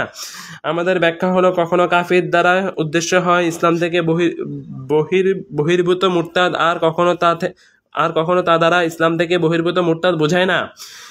ইবনে আব্বাস রাদিয়াল্লাহু আনহু বলেন, এটা এমন কুফর নয় যা তোমরা মনে করছো। তিনি আরো বলেন, তা দ্বারা এমন কুফর উদ্দেশ্য নয় যা ইসলাম থেকে খারিজ করে দেয়। তিনি আরো বলেন, তা দ্বারা ছোট কুফর উদ্দেশ্য। 15 নম্বর দলিল 68 ইমাম ইবনে জারির রহিমাহুল্লাহ 10 খণ্ডে 355 পৃষ্ঠা 10/355/12000 53 ব্র্যাকেট সহিহ সনদে ইবনে আব্বাস রাদিয়াল্লাহু আনহুম থেকে বর্ণিত করেছেন, ওয়ামান লাম ইয়াহকুম বিমা আনজালাল্লাহু ফাউলাইকা হুমুল কাফিরুন, আর যারা আল্লাহ নাজিলকৃত বিধান অনুযায়ী ফাইসালা করে না তারাই কাফির। ইবনে আব্বাস রাদিয়াল্লাহু আনহুমা বলেন, তা কুফর, তবে তা আল্লাহকে, তার ফেরেশতাকে, তার কিতাবকে ও তার রাসূলদের অস্বীকার নয়। এই আয়াতের তাফসিরে ইবনে আব্বাস রাদিয়াল্লাহু আনহু থেকে আরও বর্ণিত হয়েছে, এমন কুফর নয় যা তোমরা মনে করছো, তা দ্বারা এমন কুফর উদ্দেশ্য নয় যা ইসলাম থেকে খারিজ করে দেয়, তা দ্বারা ছোট কুফর উদ্দেশ্য। এটি বর্ণনা করেছেন হাকিম 2-313। ইমাম হাকিমের সনদকে সহিহ বলেছেন ইমাম জাহাবি তা সমর্থন করেছেন। ইমাম হাকিম ও ইমাম জাহাবি বলতে পারেন বুখারী ও মুসলিমের শর্তে সহিহ, কারণ তা বুখারী ও মুসলিমের শর্তে সহিহ হওয়ার ন্যায়। এরপর আমি দেখেছি হাফিজ ইবনে কাসির তার তাফসিরে 6 খণ্ডের 163 পৃষ্ঠায় হাকিম থেকে উদ্ধৃত করে হাকিম বলেছেন আশারটি বুখারী ও মুসলিমের শর্তে সহিহ। বোঝা যাচ্ছে মুস্তাদরাকে হাকিমের প্রকাশিত পাণ্ডুলিপি থেকে ও এই কথাটুকু বাদ পড়ে গিয়েছে। ইবনে কাসির ইবনে আবি হাতিমের সঙ্গেও সম্পৃক্ত করেছেন। আলী ইবনে আবি তালহার বর্ণনায় রয়েছে, তিনি ইবনে আব্বাস রাদিয়াল্লাহু আনহু থেকে বর্ণনা করেন। ইবনে আব্বাস রাদিয়াল্লাহু আনহু বলেন, যে ব্যক্তি আল্লাহ নাজিলকৃত বিষয় অস্বীকার করবে সে কুফরি করবে, আর যে ব্যক্তি তা অস্বীকার করবে কিন্তু সে অনুযায়ী বিচার ফয়সালা করবে না সে জালিম ফাসিক। এটি বর্ণনা করেছেন ইবনে জারির 12063। আমি আলবানি বলবো, আলী ইবনে আবি তালহা ইবনে আব্বাস রাদিয়াল্লাহু আনহু থেকে শুনেননি, তবে এটি শাহিদ হিসেবে উত্তম। আমি এখনও যা কিছু উল্লেখ করলাম তা সিলসিলাতুস সহিহা 6 খণ্ডের 113, 114, হাদিস নং 2552 থেকে গৃহীত। রক্ত প্রবাহিত করে এবং যে আচরণ তারা মুশরিকদের সঙ্গে করে না সেই আচরণ তারা মুসলিমদের সঙ্গে করে। এই পরিপ্রেক্ষিতে ইবনে আব্বাস রাদিয়াল্লাহু আনহু বলেন, এই আয়াতকে পুঁজি করে তারা যেমনটি বলছে আসলে তেমনটি নয়, বা তারা যেমনটি বিশ্বাস করে বা সঠিক নয়, বরং এ দ্বারা ছোট কুফর উদ্দেশ্য। এই আয়াতের তাফসিরে এমনটি ছিল কোরআনের মুখপাত্রের সংক্ষিপ্ত ও অতি স্পষ্ট জবাব। আমরা আমাদের বক্তব্যের শুরুতে যেসব দলিল উল্লেখ করেছি সেসব দলিলের আলোকে কোরআনের মুখপাত্রের এই ব্যাখ্যা ও জবাব ছাড়া অন্য কোনো ব্যাখ্যা গ্রহণ করা সম্ভব নয়। শেখ মুহাম্মদ ইবনে উসাইমিন রাহিমাহুল্লাহ, আল্লামা আলবানী রাহিমাহুল্লাহ এর আলোচনায় এভাবে টিকায় বলেছেন যে, শেখ আলবানী ইবনে আব্বাস রাদিয়াল্লাহু আনহু থেকে বর্ণিত এই আয়াতটি দলিল হিসেবে পেশ করেছেন। অন্যান্য আলিমগণ এই আশারটিকে সাদরে গ্রহণ করেছেন, কারণ তা অনেক দলিলের সঙ্গে সত্যিকার অর্থে মিলে যায়। নবী সাল্লাল্লাহু আলাইহি ওয়াসাল্লাম বলেছেন, মুসলিমকে গালি দেওয়া ফাসিকি এবং হত্যা করা কুফরি। সহিহুল বুখারী 48, সহিহ মুসলিম 64। হাদিসে হত্যা করার সঙ্গে কুফরি শব্দ উল্লেখ করা হয়েছে, অথচ হত্যা করার কারণে কাফির হবে না এবং ব্যক্তি ইসলাম থেকে বের হয়ে যাবে না, কারণ আল্লাহ তাআলা বলেছেন, ওয়া ইন তাইফাতানি মিনাল মুমিনিনা উকতাতালু ফাআসলিহু বাইনাহুমা ফাইন বাগাত ইহদাহুমা আলাল উখরা ফাকাতিলু আল্লাতী তাবগী হাত্তা তাফিআ ইলা আমরিল্লাহ। যদি মুমিনদের দুটি দল মারামারি করে তাহলে তোমরা তাদের মধ্যে মীমাংসা করে দাও। অতঃপর যদি তাদের এক দল অন্য দলের উপর বাড়াবাড়ি করে তাহলে যে দল বাড়াবাড়ি করবে তোমরা তাদের বিরুদ্ধে লড়বে যতক্ষণ না তারা আল্লাহর নির্দেশের দিকে ফিরে আসে। সূরা হুজুরাত আয়াত 9। কিন্তু এসব দলিল তাকফিরের ফিতনায় নিমজ্জিত ব্যক্তিদের সন্তুষ্ট করতে পারে না। তারা বলে, ইবনে আব্বাস রাদিয়াল্লাহু আনহু থেকে বর্ণিত এই আশার গ্রহণযোগ্য নয়, তবে তার থেকে তা সহিহ সূত্রে বর্ণিত নয়। তাদেরকে বলা হবে কিভাবে সহিহ সূত্রে প্রমাণিত নয়, অথচ এই আশাটি আপনাদের থেকে বড়, আপনাদের থেকে উত্তম এবং আপনাদের থেকে সহিহ শাস্ত্রে বেশি পণ্ডিত ব্যক্তিরা গ্রহণ করে নিয়েছেন, আর আপনারা বলছেন আমরা তা গ্রহণ করব না। আমাদের জন্য যথেষ্ট যে শাইখুল ইসলাম ইবনে তাইমিয়া, ইবনুল কাইয়িম প্রমুখ মহাবিজ্ঞ আলিম তা সাদরে গ্রহণ করে নিয়েছেন। এর মাধ্যমে আলোচনা করেছেন এবং তা বর্ণনা করেছেন। কাজেই আশাটি সহিহ। যদি মেনেও নেই যে আপনারা যা বলেছেন তা সঠিক, অর্থাৎ ইবনে আব্বাস রাদিয়াল্লাহু আনহু থেকে তা সহিহ সূত্রে বর্ণিত হয়, তারপরও আমাদের কাছে আরো অন্যান্য দলিল রয়েছে যা প্রমাণ করে এখনো কুফর শব্দটি এমন অর্থে ব্যবহার করা হয় যা দ্বারা ইসলাম থেকে খারিজকারী কুফরের উদ্দেশ্য নেওয়া হয় না। যেমন নবী সাল্লাল্লাহু আলাইহি সাল্লাম বলেছেন, ইসতানানি ফিন্নাস হুমা বিহিম কুফরুত তা'নু ফিন্নাসাবি ওয়ান নিয়াহাতু আলাল মাইয়িতি। দুটি স্বভাব মানুষের মাঝে রয়েছে যা কুফর বলে গণ্য: ক, বংশের প্রতি কটাক্ষ করা, এবং খ, মৃত ব্যক্তির জন্য উচ্চস্বরে বিলাপ করা। সহিহ মুসলিম 236 হাদিসে বর্ণিত এই কুফর ব্যক্তিকে ইসলাম থেকে বের করে দিবে না, এতে সামান্য সন্দেহ নেই। তবে শাইখ আলবানী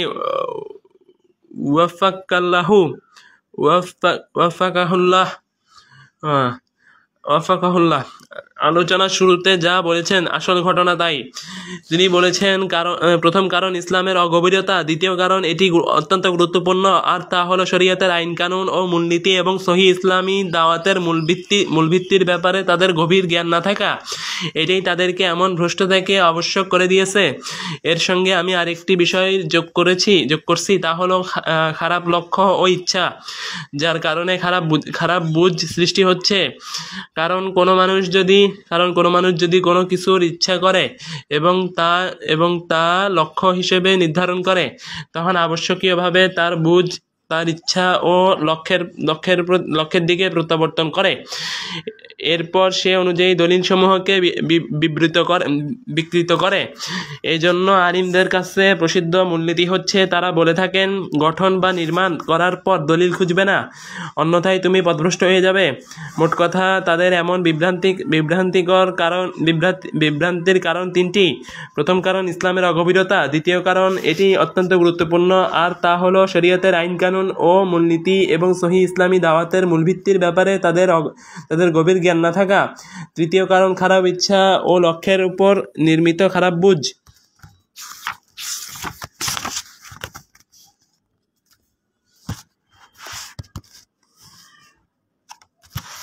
কুফর শব্দটি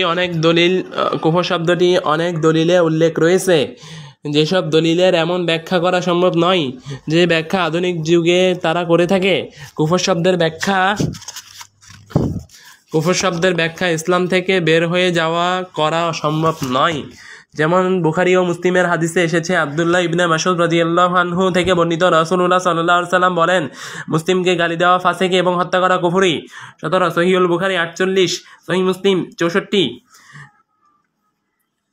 আমার মতে হত্যা করা কুফরি কথাটি মূলত আরবি ভাষায় একটি বাক্যকে বিভিন্নভাবে প্রকাশ করার পদ্ধতি। যদি কেউ বলে মুসলিমকে গালি দেওয়া ও হত্যা করা কুফরি, তাহলে তার কথাও সঠিক হবে, কারণ ফিসক অর্থ নাফরমানি, আর নাফরমানি হচ্ছে আল্লাহর আনুগত্য থেকে বেরিয়ে যাওয়া। তবে এখানে রাসূলুল্লাহ সাল্লাল্লাহু আলাইহি সাল্লাম বিপরীতমুখী দুটি কথার মাধ্যমে বিষয়টিকে আরও স্পষ্ট করে বলেছেন, মুসলিমকে গালি দেওয়া ফিসক এবং হত্যা করা কুফরি।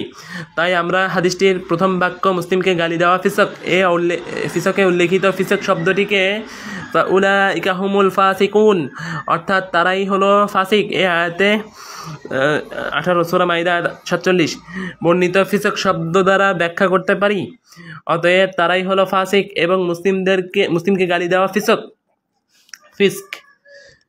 আমরা বলবো, কখনো ফিস্ক শব্দটি কুফর শব্দের সমর্থক হয়, অর্থাৎ কখনো কুফর দ্বারা যেমন ইসলাম থেকে খারিজ বোঝায়, তেমন কখনো ফিসক শব্দ দ্বারাও ইসলাম থেকে খারিজ বোঝায়।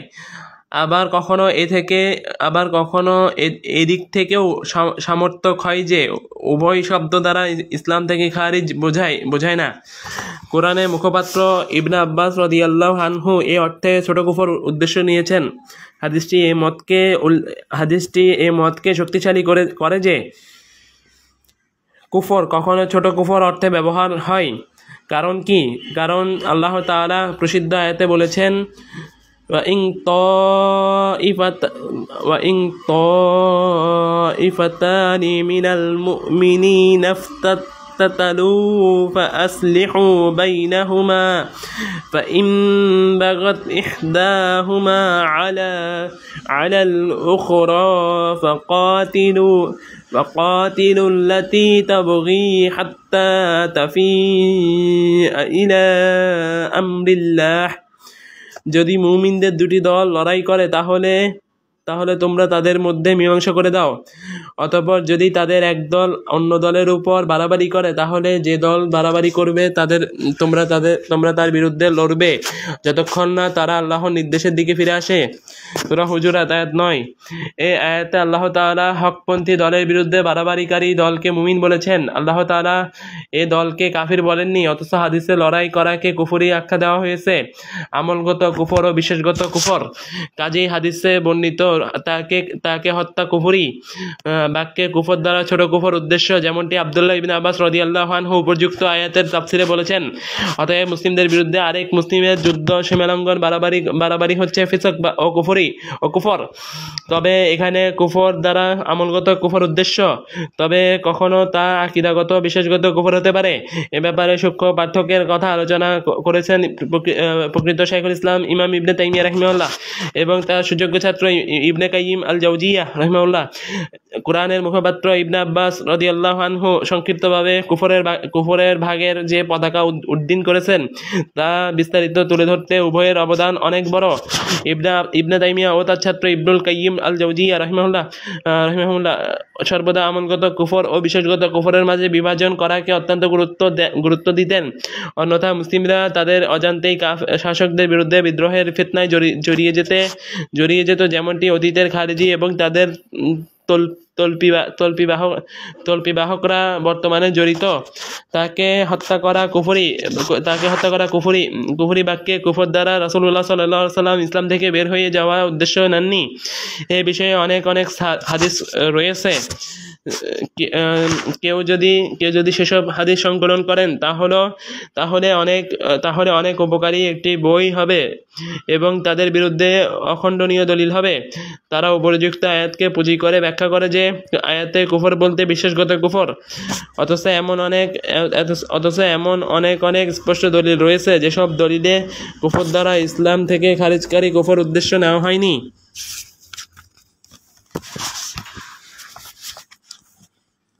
আমাদের জন্য এই হাদিসটি যথেষ্ট, কারণ তা এ ব্যাপারে অকাট্য দলিল যে এক মুসলিমের সঙ্গে আরেক মুসলিমের যুদ্ধ করা কুফর, এক মুসলিমের সাথে আরেক মুসলিমের যুদ্ধ করা কুফর দ্বারা আমলগত কুফর উদ্দেশ্য, বিশেষগত কুফর উদ্দেশ্য নয়।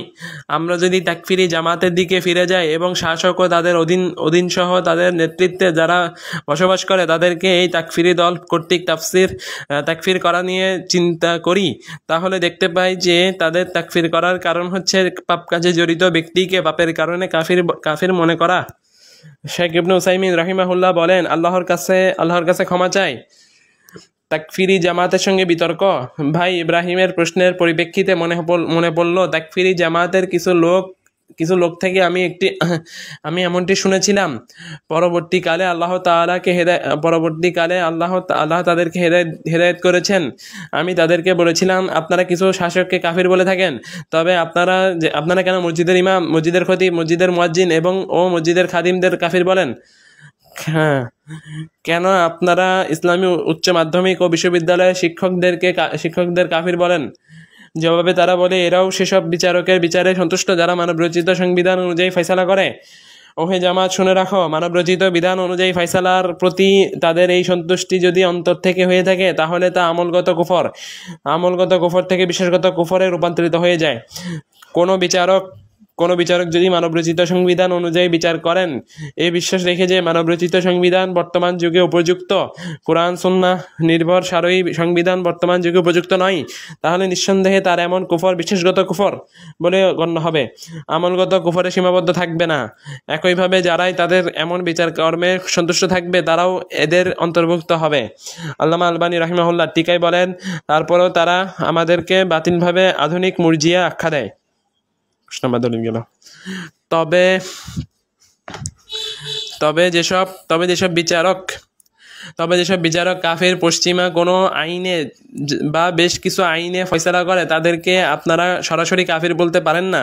তবে হ্যাঁ, আপনি যদি তাদেরকে জিজ্ঞেস করেন আর তারা যদি উত্তর দেয় যে বর্তমান যুগে এসব পশ্চিমা আইনে বিচার আবশ্যক, শারঈ আইনে বিচার করা সঙ্গত নয়, তাহলে নিঃসন্দেহে তারা কাফির হয়ে যাবে। কিন্তু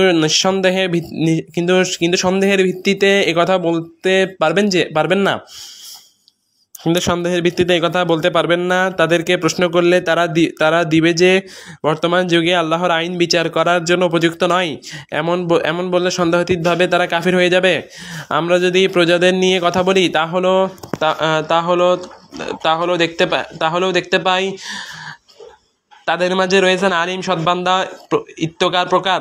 বর্তমানে এমন শাসকের অধীনে বসবাস করার কারণে কিভাবে আপনারা তাদেরকে কাফির বলতে পারেন? অথচ আপনারাও এমন শাসকের অধীনে বসবাস করেন। তাদের মাঝে আর আপনাদের মাঝে ফারাক হলো, আপনারা শাসকদের কাফির ঘোষণা করেন আর তারা কাফির ঘোষণা করে না। আর তারা আরো বলে আল্লাহর বিধান অনুযায়ী ফয়সালা ওয়াজিব। তবে কেউ নিছক আমলের মাধ্যমে শারঈ বিধানের বিপরীত কিছু করলে এমন আমলকারীর মুরতাদ হয়ে যাওয়া আবশ্যক হয়ে পড়ে না। একটি সংশয়, একবার আল্লাহর আইনের বিপরীত বিচার করলে কাফির হয় না, তবে বারবার করলে কাফির হয়ে যায়। তাদের সঙ্গে পর্যালোচনা তাদের ভুল ও ভ্রান্তিকে উন্মোচন করে দেয়। আমি তাদেরকে আরও বলি, যে মুসলিম কালিমার সাক্ষ্য দেয় এবং কম বেশি সালাত আদায় করে, সে মুসলিমকে কখন কাফির আখ্যা দেওয়া হয় তার ব্যাপারে কখন বলা যাবে যে সে ইসলাম থেকে বের হয়ে গিয়েছে? একবার করলেই কাফির হওয়ার জন্য যথেষ্ট, নাকি অবস্থার মাধ্যমে বা জিহব্বার মাধ্যমে নিজের ব্যাপারে ঘোষণা করতে হবে যে সে দিন থেকে মুরতাদ হয়ে গিয়েছে? তারা এসব শুনে কিংকর্তব্য বিমূঢ় হয়ে যায়। তারা কোনো জবাব পাচ্ছিল না, তাদের কোনো জবাবও জানা ছিল না। তখন তাদের সামনে একটি উদাহরণ তুলে ধরেছিলাম। তাদেরকে বলেছিলাম, একজন বিচারক নিয়মিত শরীয়ত অনুযায়ী ফয়সালা করে থাকে, তবে ফয়সালা করতে গিয়ে একবার তার বিচ্যুতি হয়। সে শরীয়ত পরিপন্থী ফয়সালা দেয় এবং অধিকার জালিমদের নিয়ে দেয় আর মজলুমকে বঞ্চিত করে। এটা কি মানবরচিত বিধানে ফয়সালা করা নয়? এই কারণে কি আপনারা তাকে কাফির আখ্যা দিবেন? তারা বলেন, না, কাফির বলবো না। আমি বললাম, কেন কাফির বলবেন না? সে তো শরীয়ত পরিপন্থী ফয়সালা দিয়েছে। তারা বলেন, কারণ সে মাত্র একবার এমনটি করেছে। আমি বললাম, ঠিক আছে, একই ফয়সালা সে আরেকবার করেছে বা আরেকবার শরীয়ত পরিপন্থী ফয়সালা দিয়েছে, এখন কি সে কাফির হবে? সে 3 বা 4 বার শরীয়ত পরিপন্থী ফয়সালা দিয়েছে। এভাবে কতবার শরীয়ত পরিপন্থী ফয়সালা করলে আপনারা তাকে কাফির বলবেন? আমি তাদেরকে একই প্রশ্ন 3-4 বার করি। তাদেরকে বলি, কতবার শরীয়ত পরিপন্থী ফয়সালা করলে আপনারা তাকে কাফির বলবেন? কিন্তু তারা এমন কোনো সীমা নির্ধারণ করতে পারেনি যে এতবার কেউ শরীয়ত পরিপন্থীভাবে ফয়সালা করলে কাফির হয়ে যাবে। কিন্তু এর বিপরীতে এভাবে বলা যেতে পারে যে আপনি যদি জানতে পারেন সে মানব রচিত বিধানে ফয়সালা করাকে উত্তম মনে করে, তার শরীয়তি ফয়সালাকে ঘৃণা করে, তাহলে তাকে আপনি কাফের আখ্যা দিতে পারবেন। এর বিপরীতে যদি আপনি কোনো বিচারককে দেখেন সে নানান বিষয়ে শতবার শরীয়ত পরিপন্থী ফয়সালা দিয়েছে, এরপর আপনি যদি তাকে বলেন আপনি শরীয়ত পরিপন্থী ফয়সালা দিয়েছেন, কেন দিয়েছেন? তখন সে জবাবে বলবে, আল্লাহর কসম, আমি আল্লাহকে ভয় করি, আমি নিজেকে অপরাধী মনে করি, আমি ঘুষ নিয়েছিলাম, এ ব্যক্তি প্রথম ব্যক্তির তুলনায় অনেক খারাপ, এরপরও তাকে আপনি যতক্ষণ কাফির বলতে পারবেন না, আপনি ততক্ষণ কাফির বলতে পারবেন না যতক্ষণ না সে নিজের অন্তরের কথা প্রকাশ করে বলে যে সে আল্লাহর বিধান অনুযায়ী ফয়সালা করাকে আবশ্যক মনে করেন না। যখন সে নিজের অন্তরের কথা এভাবে প্রকাশ করবে তখন আপনি তাকে কাফির ও মুরতাদ বলতে পারবেন। কুফর দুই প্রকার: অন্তরে হালাল বিশ্বাস করা এবং আমলের মাধ্যমে হালাল করা। অতএব সারাংশ হলো, জেনে রাখতে হবে জুলুম ও ফিসকের মতোই কুফরও দুই প্রকার। এমন জুলুম ও কুফর যার কারণে একজন ব্যক্তি ইসলাম থেকে বের হয়ে যায়, আর তা হলো অন্তরে হালাল বলে বিশ্বাস করা।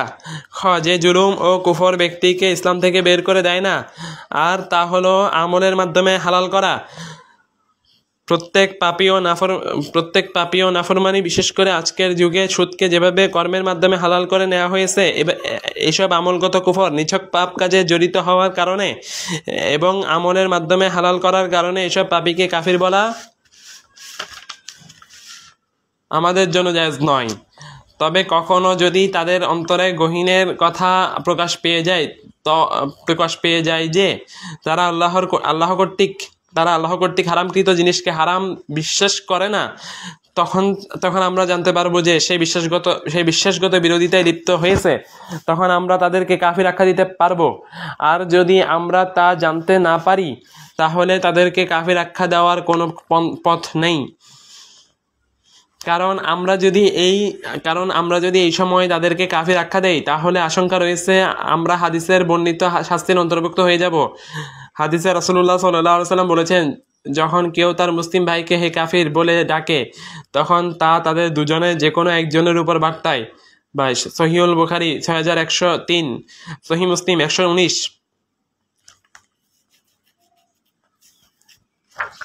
এই অর্থে অনেক হাদিস বর্ণিত হয়েছে। এর প্রসঙ্গে এক সাহাবীর ঘটনা উল্লেখ করব। যুদ্ধে সেই সাহাবী এক মুশরিককে ধরে ফেলে। সেই মুশরিক যখন দেখলো এখনই মুসলিমের তরবারিতে সে শেষ হয়ে যাবে, তখন বলে ফেললো, আশহাদু আল্লা ইলাহা ইল্লাল্লাহ। ওই সাহাবী তার এই সাক্ষ্যকে কিছুই মনে না করে তাকে হত্যা করে ফেলেন। পরে রাসূলুল্লাহ সাল্লাল্লাহু আলাইহি ওয়াসাল্লামের কাছে এই সংবাদ পৌঁছলে তিনি এ ব্যাপারে জোরালো আপত্তি তুলেন। যা আপনারা জানেন, উক্ত সাহাবী নিজের পক্ষ থেকে ওজর পেশ করে বলেন, সে তো মৃত্যু হয়ে এমন সাক্ষ্য দিয়েছে। রাসূলুল্লাহ সাল্লাল্লাহু আলাইহি ওয়াসাল্লাম তাকে বলেন, তুমি কেন তার অন্তর ফেরে দেখলে না? 23 সহিহুল বুখারী 4269, সহিহ মুসলিম 96, সুনানু আবি দাউদ 2643। হাদিসটি হচ্ছে উসামা ইবনু যায়েদ রাদিয়াল্লাহু আনহু থেকে বর্ণিত। তিনি বলেন, রাসূলুল্লাহ সাল্লাল্লাহু আলাইহি ওয়াসাল্লাম আমাদেরকে আল হুরুকাত নামক স্থানে অভিযানে প্রেরণ করেন। আমাদের উপস্থিতি টের পেয়ে শত্রুরা পালিয়ে যায়। আমরা তাদের এক ব্যক্তিকে ধরে ফেলতে যখন ঘেরাও করলাম তখন সে লা ইলাহা ইল্লাল্লাহ পাঠ করে ফেলে। এ সত্ত্বেও আমরা তাকে আঘাত করে হত্যা করি। পরে ঘটনাটি নবী সাল্লাল্লাহু আলাইহি সাল্লামকে জানাই। তিনি বললেন, কিয়ামতের দিন লা ইলাহা ইল্লাল্লাহ তোমার বিরুদ্ধে বাদী হলে কে তোমার জন্য সুপারিশ করবে? আমি বললাম, হে আল্লাহর রাসূল, সে তো তরবারির ভয়ে কালিমা পাঠ করেছে। তিনি বললেন, সে তরবারির ভয়েই কালিমা পাঠ করেছে, তা কি তুমি তার অন্তর ফেলে দেখেছ? কিয়ামতের দিন লা ইলাহা ইল্লাল্লাহ এর সামনে কি তোমরা নাজাত দিবে? এর সামনে কে তোমাকে নাজাত দিবে? বর্ণনাকারী বলেন, তিনি বারবার এই কথা বলতে থাকলেন, এমন কি আমার মনে হচ্ছিল আমি যদি কাজেই বিশ্বাসগত কুফরের সঙ্গে আমলের কোনো সম্পর্ক নেই, আমি যদি এই দিনটির পূর্বে মুসলিম না হতাম। ভুল হইছে। কিয়ামতের দিন লা ইলাহা ইল্লাল্লাহ এর সামনে কে তোমাকে নাজাত দিবে? বর্ণনাকারী বলেন, তিনি বারবার বলতে থাকলেন, এমন কি আমার মনে হচ্ছিল আমি যদি এই দিনটির পূর্বে মুসলিম না হতাম। অন্য বর্ণনায় রয়েছে, কে তুমি তার অন্তর ফেরে দেখলে না?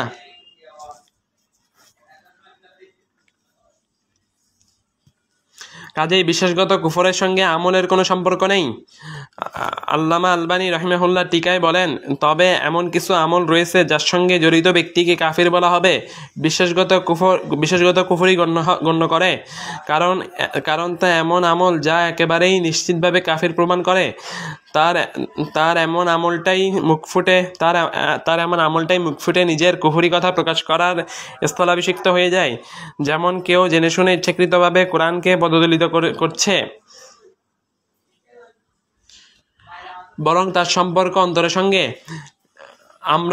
আমরা কেউ জানি না যে ফাসিক, পাপী, চোর, জেনাকারী, সুদখোর সহ অন্যান্য পাপীর অন্তরে কি রয়েছে। তবে সে যদি নিজেই অন্তরের কথা ব্যক্ত করে তাহলে আমাদের পক্ষে জানা সম্ভব। আর সে যদি শরীয়ত পরিপন্থী কোনো আমল করে তাহলে আমরা তাকে বলতে পারবো, তুমি শরীয়ত পরিপন্থী কাজ করছো, তা পাপ কাজ করছো। তবে আমরা তাকে কাফির বা মুরতাদ বলতে পারবো না। তবে তার কাছ থেকে যদি এমন কোনো কিছু প্রকাশ পায় যার কারণে আমরা তাকে কাফির বললে আল্লাহর কাছে ওজর পেশ করতে পারবো, তাহলে আমরা তাকে কাফির বলতে পারবো। তখন তার ক্ষেত্রে ইসলামের প্রসিদ্ধ এই হুকুম কার্যকর হবে।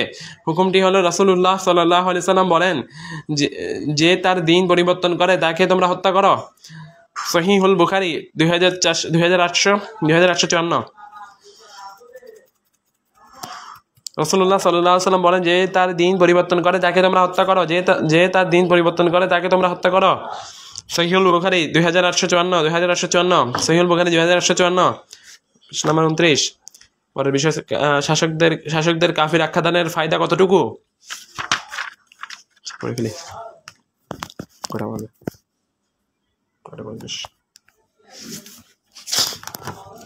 শাসকদের কাফির আখ্যাদানের ফায়দা কতটুকু।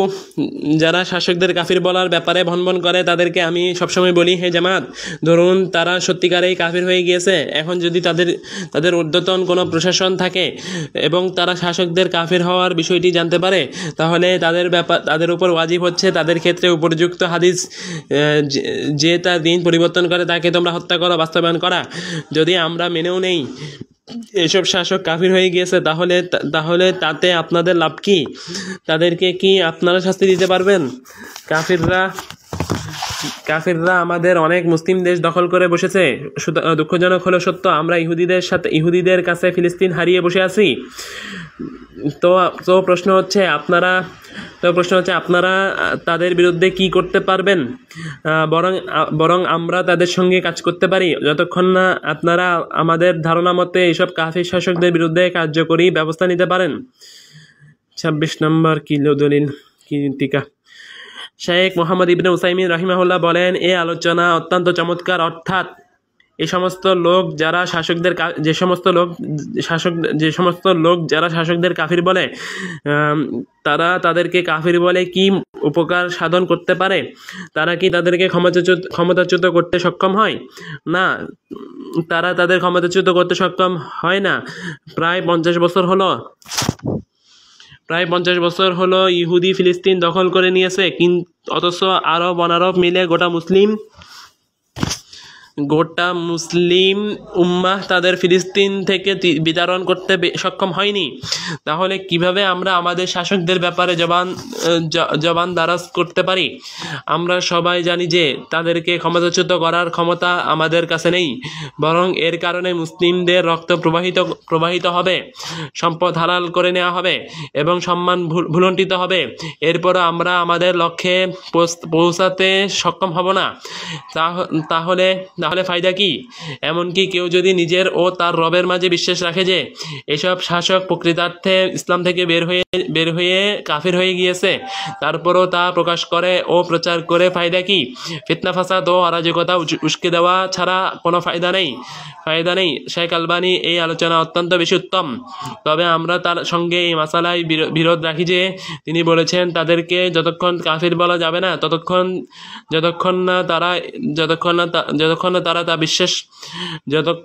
তারা তা বিশ্বাস করেন। এই মাসালায় আরো গবেষণার প্রয়োজন।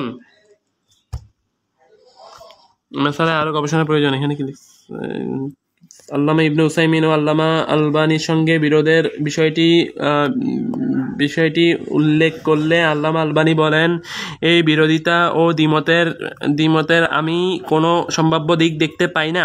কারণ আমিও বলি, যদি কোনো মানুষ যদিও শাসক না হয়, ইসলামী আইন ছাড়া অন্য আইন ইসলামী আইনের চেয়ে শ্রেষ্ঠ, তাহলে সে কাফির হয়ে যাবে। যদিও সে ইসলামের আইন অনুযায়ী বিচার ফয়সালা করে, কাজেই তার কোনো মতপার্থক্য থাকলো না, কারণ এই ব্যক্তির বিষয়টি অন্তরের সাথে সম্পৃক্ত। কারণ আমরা বলে থাকি, কেউ যদি আল্লাহর বিধান অনুযায়ী বিচার ফয়সালা করে আর বিশ্বাস রাখে যে গায়রুল্লাহর বিধান বেশি উত্তম, তাহলে সে কাফির হয়ে যাবে, যদিও সে আল্লাহর বিধান অনুযায়ী বিচার ফয়সালা করে।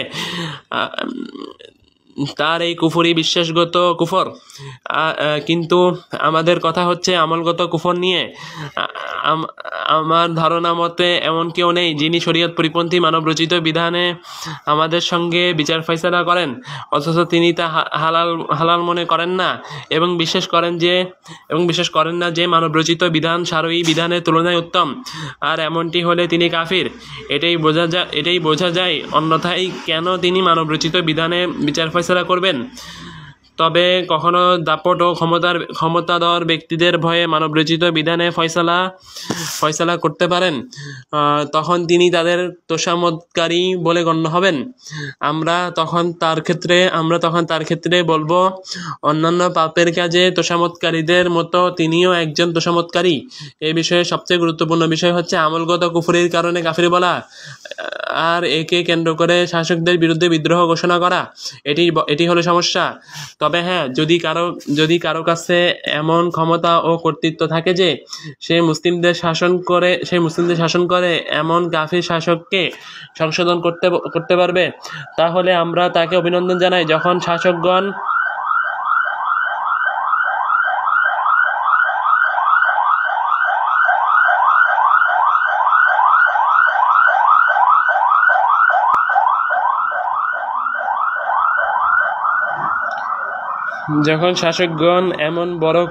এমন বড় সুস্পষ্ট কুফরিতে লিপ্ত হবে, সে ব্যাপারে আমাদের কাছে আল্লাহর পক্ষ থেকে প্রমাণ থাকবে। তবে বিষয়টি এতটা সহজ নয়।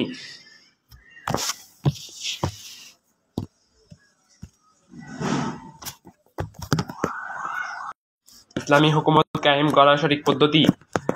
তাই আমরা বলবো, এই বিষয়টি পাশে রেখে দিয়ে আমরা এমন ভিত্তি নির্মাণে সচেষ্ট হই যে ভিত্তির উপর সত্যিকার অর্থে ইসলামী হুকুমত কায়েম হবে। আর সেই ভিত্তি হলো রাসূলুল্লাহ সাল্লাল্লাহু আলাইহি সাল্লামের সুন্নাহর অনুসরণ। তিনি তার সাহাবীদের এর উপর গড়ে তোলেন এবং এই নীতি ও এই ভীতির উপর তাদেরকে প্রতিপালন করেন। আমরা এমন প্রসঙ্গে বিভিন্ন সময় কথা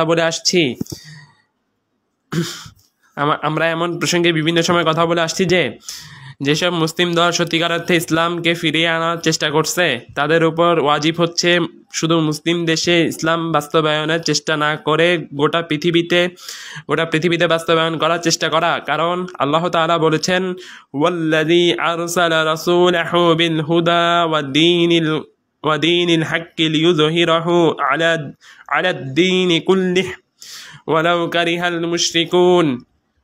কারিহাল মুশরিকুন। তিনি তার রাসূলকে প্রেরণ করেছেন হেদায়েত ও সত্য দিন সহ সকল দ্বীনের উপর তাকে বিজয়ী করার জন্য, যদিও মুশরিকরা তা অপছন্দ করে। সূরা সফ আয়াত 9। কোন সহিহ হাদিস এসেছে যে এই আয়াতটি ভবিষ্যৎ কোনো এক যুগে বাস্তবায়ন হবে। যেমন একটি হাদিস হলো আয়েশা রাদিয়াল্লাহু আনহা থেকে বর্ণিত। তিনি বলেন, আমি রাসূলুল্লাহ সাল্লাল্লাহু আলাইহি সাল্লামকে বলতে শুনেছি, রাত্র ও দিন শেষ হবে না যতক্ষণ না লাত ও উজ্জা দেবতার পূজা আবার শুরু করা হয়। একথা শুনে আমি বললাম, হে আল্লাহর রাসূল সাল্লাল্লাহু আলাইহি ওয়াসাল্লাম, পবিত্র কোরআনে মহান আল্লাহ নাজিল করেছেন, তিনি তার রাসূলকে পাঠিয়েছেন হেদায়েত ও সত্য দিন সহ সকল দ্বীনের উপর বিজয়ী করার জন্য, যদিও মুশরিকরা তা পছন্দ করে না। সূরা তাওবা আয়াত 33, সূরা সফ আয়াত 9। এই আয়াত নাজিলের পর আমি তো মনে করেছিলাম যে এ প্রতিশ্রুতি অবশ্যই পূর্ণ করা হবে। রাসূলুল্লাহ সাল্লাল্লাহু আলাইহি ওয়াসাল্লাম বললেন, তা অবশ্যই হবে, তবে যতদিন আল্লাহ ইচ্ছা করবেন ততদিন পর্যন্ত তা বলবৎ থাকবে। অতঃপর তিনি এক মনোরম বাতাস প্রেরণ করবেন, ফলে যাদের অন্তরে সরিষা দানা পরিমাণ ঈমান আছে তাদের প্রত্যেকে মৃত্যুবরণ করবে। পরিশেষে যাদের মাঝে কোনো কল্যাণ নেই তারাই শুধু বেঁচে থাকবে। অতঃপর তারা আবার পিতৃপুরুষদের ধর্মের শিরকের দিকে ফিরে যাবে। সূরা সহিহ মুসলিম 2907। কিন্তু কথা হলো, মুসলিমরা যাতে এই আয়াত বাস্তবায়ন করতে পারে তার জন্য কি সেসব শাসকদের বিরুদ্ধে বিদ্রোহ ঘোষণা করতে হবে যেসব শাসক তাদের মতে কাফির ও মুরতাদ? তবে মজার ব্যাপার হচ্ছে, তাদের ধারণা অনুযায়ী বিদ্রোহের ঘোষণা দিলেও তারা কিছুই করতে পারবে না। সম্মানিত শাইখ ইবনে উসাইমিন রাহিমাহুল্লাহকে নিম্নের সংশয় সম্পর্কে প্রশ্ন করা হয়। প্রশ্নটি হলো, অনেক যুবক কিছু সংশয় নিবেদিত। শাসকের বিরুদ্ধে বিদ্রোহ করা তাদের মস্তিষ্কে পাকাপোক্ত হয়ে গেছে এবং তা দ্বারা প্রভাবিত হয়েছে। তাদের সংশয় হচ্ছে, এসব শাসক আল্লাহর বিধান পরিবর্তন করে নিজেরাই সংবিধান রচনা করেছেন। তারা আল্লাহর নাজিলকৃত বিধান দ্বারা ফয়সালা করেন না। এই কারণে এসব যুবক শাসকদের মুরতাদ ও কাফির বলে। এর উপর ভিত্তি করে তারা বলে, যতদিন এসব শাসক কাফির থাকবে ততদিন তাদের বিরুদ্ধে যুদ্ধ করা ওয়াজিব। এই ক্ষেত্রে মুসলিমদের দুর্বল অবস্থার দিকে তাকানো যাবে না, কারণ দুর্বল অবস্থায় যুদ্ধ না করার বিধান তরবারির আয়াত সূরা তাওবা আয়াত 5 দ্বারা রহিত করা হয়েছে। তাই মুসলিমরা মক্কায় যে দুর্বল অবস্থায় ছিল সেই দুর্বল অবস্থার বিধান বর্তমানে আর কার্যকর হবে না। জবাব, প্রথমে আমাদের জানা আবশ্যক তা হলো তাদের ক্ষেত্রে মুরতাদ হওয়ার বিধান প্রযোজ্য কিনা। এজন্য এমন সব দলিল জানা প্রয়োজন যা প্রমাণ করবে এই কাজ ও এই কথাটির কারণে মুরতাদ হবে কিনা। এরপর আবার জানতে হবে নির্দিষ্ট ব্যক্তির ক্ষেত্রে মুরতাদের বিধান প্রযোজ্য হবে কিনা, নাকি এ ব্যাপারে তার কোনো ওজর বা অজুহাত আছে। অর্থাৎ কখনো দলিল দ্বারা প্রমাণ হয় যে এ কথা ও কাজটি কুফর, কিন্তু এমন কোনো ওজর থাকে যা কিছু প্রতিবন্ধক থাকে যার কারণে ওই নির্দিষ্ট ব্যক্তির ক্ষেত্রে কুফরের বিধান প্রয়োগ করা যায় না। যেমন, ওই ব্যক্তি জানে না যে উক্ত কাজ ও কথাটি কুফরি, অথবা তাকে উক্ত কথা ও কাজের ব্যাপারে বাধ্য করা হয়েছে। আবু হুরায়রা রাদিয়াল্লাহু আনহু থেকে বর্ণিত, রাসূলুল্লাহ সাল্লাল্লাহু আলাইহি ওয়াসাল্লাম বলেন, পূর্ব যুগে এক লোক তার নিজের উপর অনেক জুলুম করেছিল। যখন তার মৃত্যুকাল ঘনিয়ে এলো, সে তার ছেলেদের বলল, মৃত্যুর পর আমার দেহ হাড় গোশতসহ পুড়িয়ে ছাই করে নিও এবং প্রবল বাতাসে উড়িয়ে দিও।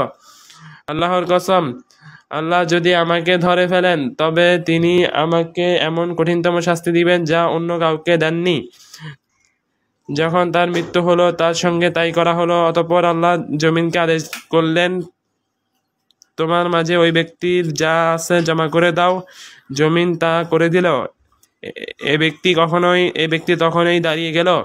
আল্লাহ তাকে জিজ্ঞেস করলেন, কিসে তোমাকে এই কাজ করতে উদ্বুদ্ধ করলো? সে বলল, হে রব, তোমার ভয়। অতঃপর তাকে ক্ষমা করা হলো। সহিহুল বুখারী 3291, সহিহ মুসলিম 2757। হাদিসে বর্ণিত ব্যক্তির বাহ্যিক বিশ্বাস ছিল কুফরি।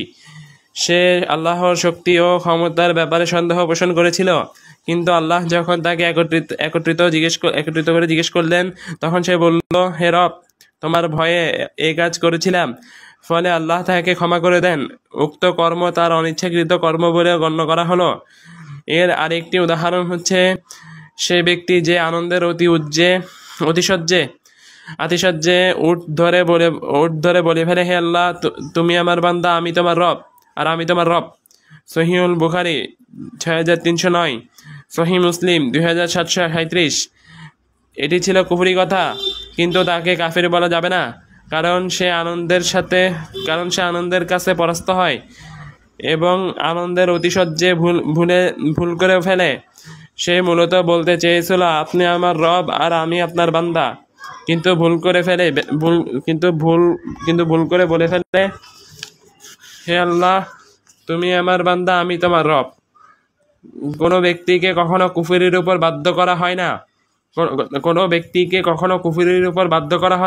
বাধ্য হয়ে সে কুফরি কথা বলে বা কুফরি কাজ করে।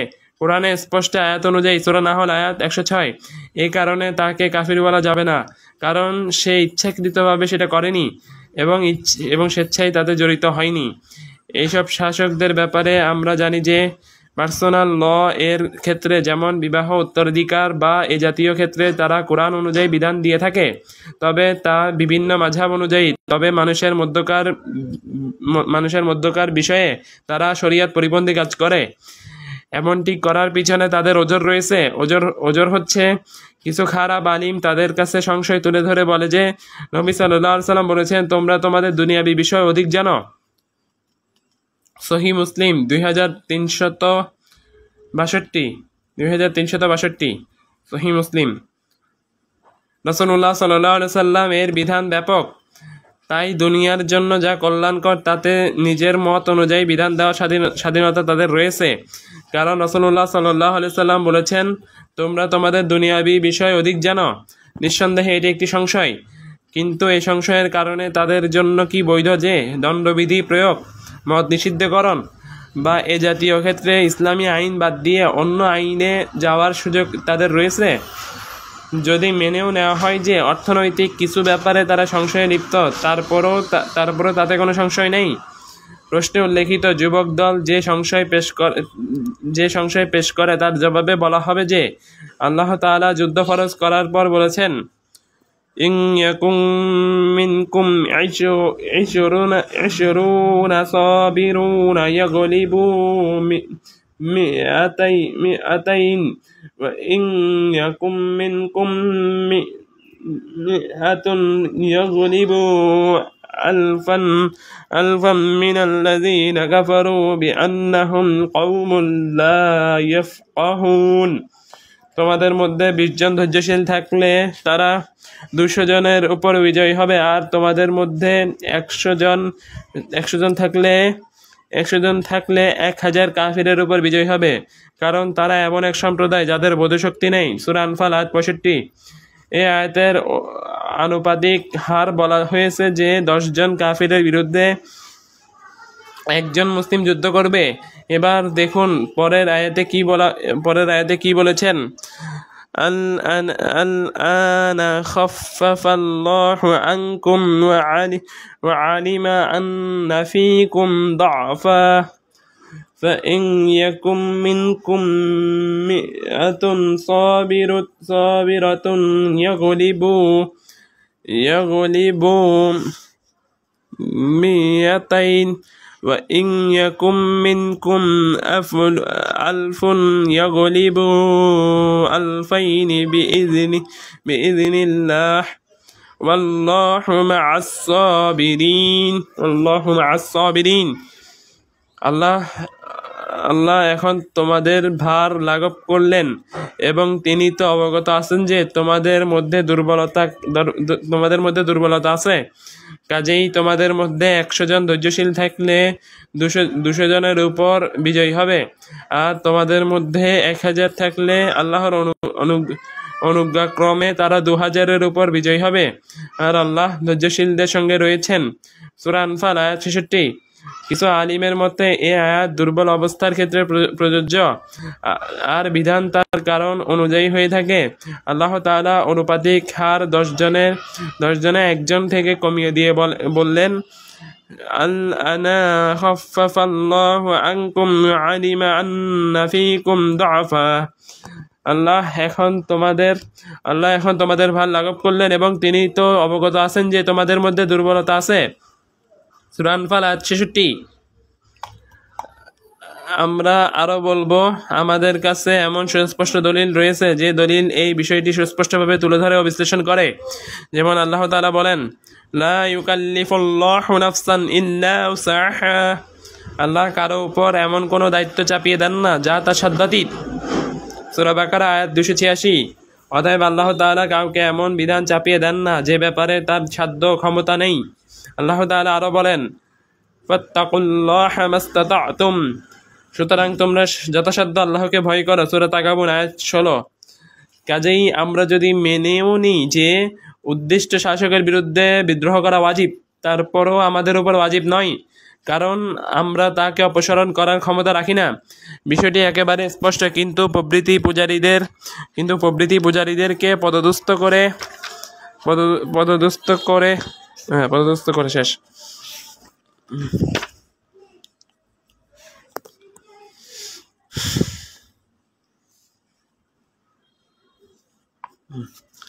তাহলে কোন মানহাজ অনুসরণ করতে হবে, কোন পথে কোন পথে চলতে হবে?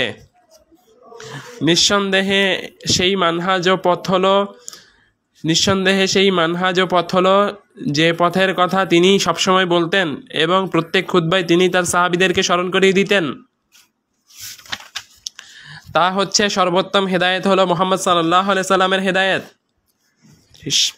সহিহ মুসলিম 867 সহিহ মুসলিম। এই কারণে সমস্ত মুসলিমের উপর, বিশেষ করে যারা ইসলামী হুকুমত ফিরিয়ে আনতে চায়, তাদের উপর ওয়াজিব হলো সেখান থেকে শুরু করা যেখান থেকে রাসূলুল্লাহ সাল্লাল্লাহু আলাইহি সাল্লাম শুরু করেছেন। আর একেই আমরা দুটি সংক্ষিপ্ত বাক্যে ব্যক্ত করে থাকি: ক তাশফিয়াহ তথা সংস্কার ও সংশোধন, এবং খ তারবিয়াহ তথা শিক্ষা ও প্রশিক্ষণ। আমরা বাস্তবে জানি যে এইসব সীমালঙ্ঘনকারী তাশফিয়া ও তারবিয়াহর এই বিষয়টি সম্পর্কে গাফিল, বরং আরও সঠিক শব্দে আমরা বলতে পারি যে তারা জেনে বুঝে গাফিল আছে। তাদের একমাত্র কাজ হচ্ছে শাসকদের কাফির ঘোষণা করা। কাফির ঘোষণার পর আর তাদের কোনো কাজ নেই। শাসকদের কাফির ঘোষণার পর তাদের থেকে ফিতনা ছাড়া আর কিছুই পাওয়া যায় না। আপনারা সবাই জানেন যে এই ফিতনার কারণে শেষের কয়েক বছরের মক্কার হারাম থেকে শুরু করে মিশর পর্যন্ত ফিতনা হয়। অনেক নেতৃবৃন্দকে হত্যা করা হয় এবং অনেক নিরপরাধ মুসলিমের রক্তপাত ঘটে। সর্বশেষে সিরিয়া ও আলজেরিয়াতেও অত্যন্ত হতাশাব্যঞ্জক ঘটনা ঘটে। এইসব ঘটার কারণ হচ্ছে তারা কোরআন ও সুন্নাহর অনেক দলিলের বিরোধিতা করেছে। বিশেষভাবে নিচের আয়াতটির আল্লাহ তাআলা বলেন, লাকাদ কানা লাকুম ফি রাসূলিল্লাহি উসওয়াতুন হাসানাতুন লিমান কানা ইয়ারজুল্লাহা ওয়াল ইয়াউমাল আখির যাকারাল্লাহা কাসীরা।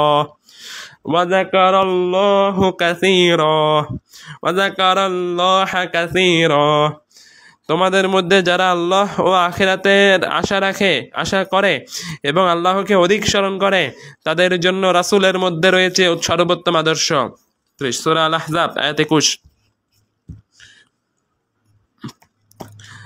আমরা যদি জমিনে আল্লাহর হুকুমত কায়েম করতে চাই, তাহলে কি আমরা প্রথমেই শাসকদের বিরুদ্ধে যুদ্ধ করব, অথচ আমরা তাদের বিরুদ্ধে যুদ্ধ করার ক্ষমতা রাখি না? নাকি তা দ্বারা শুরু করব যা দ্বারা রাসূলুল্লাহ সাল্লাল্লাহু আলাইহি ওয়াসাল্লাম শুরু করেছেন? নিঃসন্দেহের জবাব হচ্ছে, লাকাদ কানা লাকুম ফি রাসূলিল্লাহি উসওয়াতুন হাসানাতুন লিমান কানা ইয়ারজুল্লাহা ওয়াল ইয়াউমিল আখির ওয়া যাকারাল্লাহা কাসীরা। তোমাদের মধ্যে যারা আল্লাহ ও আখিরাতের আশা রাখে এবং আল্লাহকে অধিক স্মরণ করে, তাদের জন্য রাসূলের মধ্যে রয়েছে সর্বোত্তম আদর্শ। সূরা আল আহজাব আয়াত 21। কিন্তু প্রশ্ন হচ্ছে, রাসূলুল্লাহ সাল্লাল্লাহু আলাইহি সাল্লাম কি দ্বারা শুরু করেছিলেন?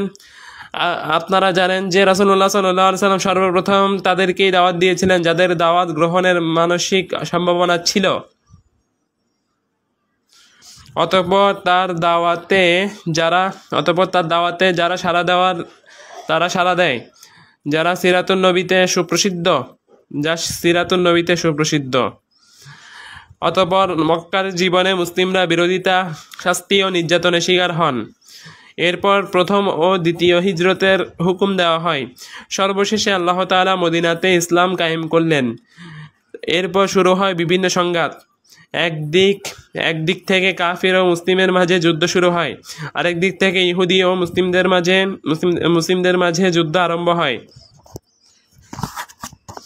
এই কারণে আমাদের উপর ওয়াজিব হলো আমরা সেভাবে মুসলিমদের ইসলাম শিক্ষা দিব যেভাবে রাসূলুল্লাহ সাল্লাল্লাহু আলাইহি ওয়াসাল্লাম শিক্ষাদান শুরু করেন। তবে আমরা বর্তমানে শুধু শিক্ষাদানের মাঝে সীমাবদ্ধ থাকবো না, কারণ ইসলামের নাম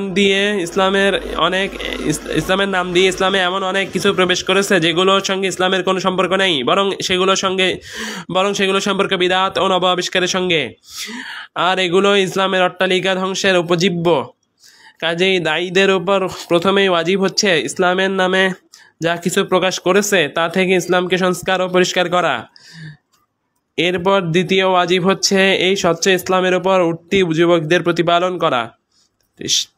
সম্মানিত শেখ ইবনে উসাইমিন রাহিমাহুল্লাহ বলেন, শেখ আলবানী রাহিমাহুল্লাহর উদ্দেশ্য নিয়েছেন প্রথমে ইসলামকে স্বচ্ছ ও সংশোধন করতে হবে, কেননা বর্তমানে ইসলাম অনেক ভেজাল প্রবেশ করেছে। আকীদায় ভেজাল, আখলাকে ভেজাল, লেনদেনে ভেজাল, ইবাদতে ভেজাল, এই 4 প্রকারের প্রত্যেকটাতেই ভেজাল। আকিদায় এ হচ্ছে আশআরি, ওই হচ্ছে মুতাজিলি, সে হচ্ছে অমুক, এই হচ্ছে তমুক। ইবাদতে এ হচ্ছে সুফি, সে হচ্ছে কাদারি, ওই হচ্ছে তিজানি...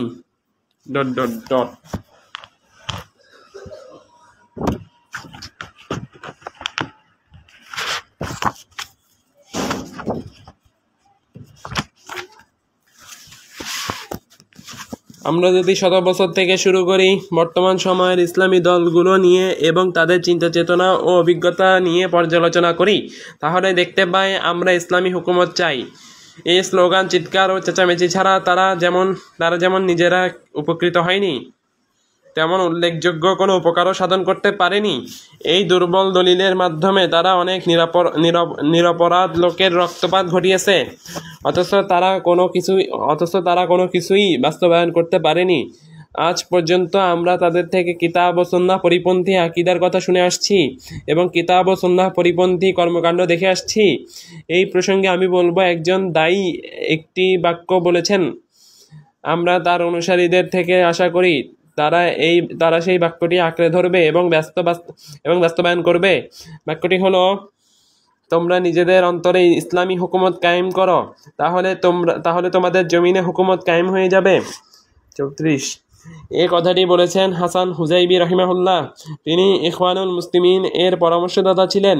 শেখ মুহাম্মদ ইবনে উসাইমিন রাহিমাহুল্লাহ বলেন, এই বাক্যটি অত্যন্ত চমৎকার। আল্লাহ সাহায্যস্থল। কারণ কোন মুসলিম যদি কোরআন ও সুন্নাহর আলোকে নিজের আকীদা সঠিক করে, তাহলে এরপরে তার ইবাদত, আখলাক, ব্যবহার প্রভৃতি ঠিক হয়ে যাবে। কিন্তু দুঃখজনক ব্যাপার হলো, এসব লোক উক্ত সুন্দর বাক্যটি আমলে নেয় না। এই কারণে তারা কোনো উপকার হাসিল করা ছাড়াই ইসলামী হুকুমত কায়েম করার স্লোগান দিয়েই যাচ্ছে। কবির কবিতার এই অংশটুকু তাদের ক্ষেত্রে সত্য। তুমি নাজাত চাও, অথচ নাজাতের পথে চলো না, নৌকা কি আর ডাঙায় চলে? আশা করি প্রশ্নের উত্তরে এতটুকুই যথেষ্ট। সম্মানিত শায়েখ আল্লামা আব্দুল্লাহ ইবনে বাজ রাহিমাহুল্লাহ এর মুখ বন্ধ। সমস্ত প্রশংসা আল্লাহর, দরুদ ও সালাম বর্ষিত হোক আল্লাহ রসুল মুহাম্মদ সাল্লাল্লাহু আলাইহি সাল্লামের উপর এবং তার পরিবার পরিজন, সাহাবিগণ ও তার হেদায়েতের অনুসারীদের উপর।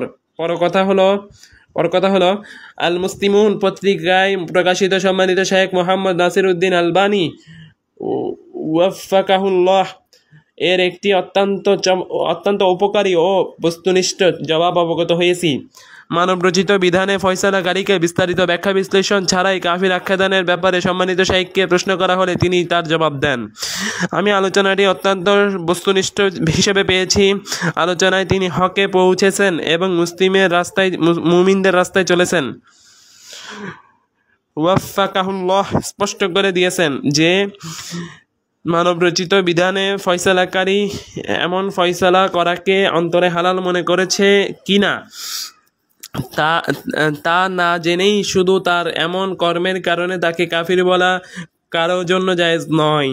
তিনি এর পক্ষে দলিল হিসেবে পেশ করেছেন ইবনে আব্বাস রাদিয়াল্লাহু আনহু থেকে বর্ণিত আসার এবং অন্যান্য সালাফ থেকে বর্ণিত উক্তি।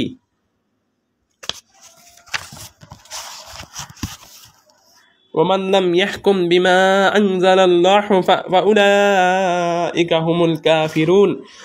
আর আল্লাহ যা নাজিল করেছেন সে অনুযায়ী যারা বিধান দেয় না তারাই কাফির। সূরা মাইদা 44। ওয়ামান লাম ইয়াহকুম বিমা আনজালাল্লাহু ফাউলাইকা হুমুজ জালিমুন। আর আল্লাহ যা নাজিল করেছেন সে অনুযায়ী যারা বিধান দেয় না তারাই জালিম। সূরা মাইদা 45। ওয়ামান লাম ইয়াহকুম বিমা আনজালাল্লাহু ফাউলাইকা হুমুল ফাসিকুন। আর আল্লাহ যা নাজিল করেছেন সে অনুযায়ী যারা বিধান দেয় না তারাই ফাসিক। সূরা মাইদা 47। উপর্যুক্ত এই 3 আয়াতের তাফসিরের জবাবে তিনি যা বলেছেন নিঃসন্দেহে তা সঠিক। ওয়াফাকাহুল্লাহ স্পষ্ট করে দিয়েছেন যে কুফর 2 প্রকার, ক বড় কুফর, খ ছোট কুফর। একইভাবে জুলুম ও ফিসক 2 প্রকার, ক বড়, খ ছোট। অতএব যে ব্যক্তি মানব রচিত বিধানে ফয়সালা করাকে হালাল বিশ্বাস করবে, বা জেনাকে হালাল মনে করবে, বা সুদকে হালাল জানবে, বা ঐকমত্যপূর্ণ অন্যান্য হারাম জিনিসকে হালাল বিশ্বাস করবে, সে বড় কুফরি করবে, বড় জুলুম করবে এবং বড় ফিসক করবে। আর যে ব্যক্তি এসবকে হালাল মনে না করে এসবে জড়িত হবে, সে ছোট কুফর করবে, ছোট জুলুম করবে এবং ছোট ফিসক করবে। কারণ নবী সাল্লাল্লাহু আলাইহি সাল্লাম ইবনে মাসউদ রাদিয়াল্লাহু আনহু এর হাদিসে বলেছেন, মুসলিমকে গালি দেওয়া ফিসক এবং হত্যা করা কুফরি। সহিহুল বুখারী 48, সহিহ মুসলিম 64। নবী সাল্লাল্লাহু আলাইহি সাল্লাম এই হাদিসে ফিসক ও কুফর দ্বারা ছোট ফিসক ও ছোট কুফর উদ্দেশ্য নিয়েছেন। এই গর্হিত কাজ থেকে অনুৎসাহিত করার লক্ষ্যে তিনি এখানে ফিসক ও কুফর শব্দ ব্যবহার করেছেন। একইভাবে নবী সাল্লাল্লাহু আলাইহি সাল্লাম বলেছেন, ইসনাতানি ফিন্নাস হুমা বিহিম কুফরুত তানু ফিন্নাসাবি ওয়ান নিয়াহাতু আলাল মাইয়িত। 2টি স্বভাব মানুষের মাঝে রয়েছে যা কুফর বলে গণ্য, ক বংশের প্রতি কটাক্ষ করা এবং খ মৃত ব্যক্তির জন্য উচ্চস্বরে বিলাপ করা। সহিহ মুসলিম 236। অন্য হাদিসে তিনি আরো বলেন, লা তারজিউ বাদি কুফফারান ইয়াদরিবু বা'দুকুম রিকাবা বা'দিন। আমার পরে তোমরা একে অপরের গর্দান কাটাকাটি করে কাফিরের দলে প্রত্যাবর্তন করো না। সহিহ বুখারী 121। এই অর্থে আরো অনেক হাদিস রয়েছে। কাজেই প্রত্যেক মুসলিমের উপর, বিশেষ করে জ্ঞানীদের উপর ওয়াজিব হলো সকল বিষয়ে নিশ্চিত হওয়া এবং কিতাব ও সুন্নাহ ও সালাফদের মানহাজের আলোকে হিকমত অবলম্বন করা। তাদের উপর আরও ওয়াজিব হচ্ছে ব্যাখ্যা ছাড়াই সাধারণভাবে যারা হুকুম লাগায় তাদের এমন অসুস্থ পথ থেকে বেঁচে থাকা, বরং তাদের দায়িত্ব হচ্ছে ব্যাখ্যা সহ আল্লাহর দিকে দাওয়াত দেওয়া, কিতাব ও সুন্নাহ দলিলের আলোকে মানুষের সামনে ইসলামকে তুলে ধরা, ইসলামের উপর অটল থাকতে উৎসাহ প্রদান করা, এ ব্যাপারে মানুষকে উপদেশ দেওয়া ও নসিহত করা এবং যাবতীয় ইসলাম বিরোধী জিনিস থেকে অনুৎসাহিত করা। এভাবে চললে তারা নবী সাল্লাল্লাহু আলাইহি সাল্লামের পদ্ধতিতে, খোলাফায়ে রাশিদিনের পদ্ধতিতে ও সাহাবীদের পদ্ধতিতে হক তুলে ধরতে ও শরীয়ত পরিপন্থী জিনিস থেকে সতর্ক করতে সক্ষম হবে। এভাবে তারা আল্লাহ তাআলার এই আয়াতগুলো বাস্তবায়ন করতে পারবে। ومن أحسن قولا ممن دعا إلى الله وعمل صالحا وقال إنني من المسلمين।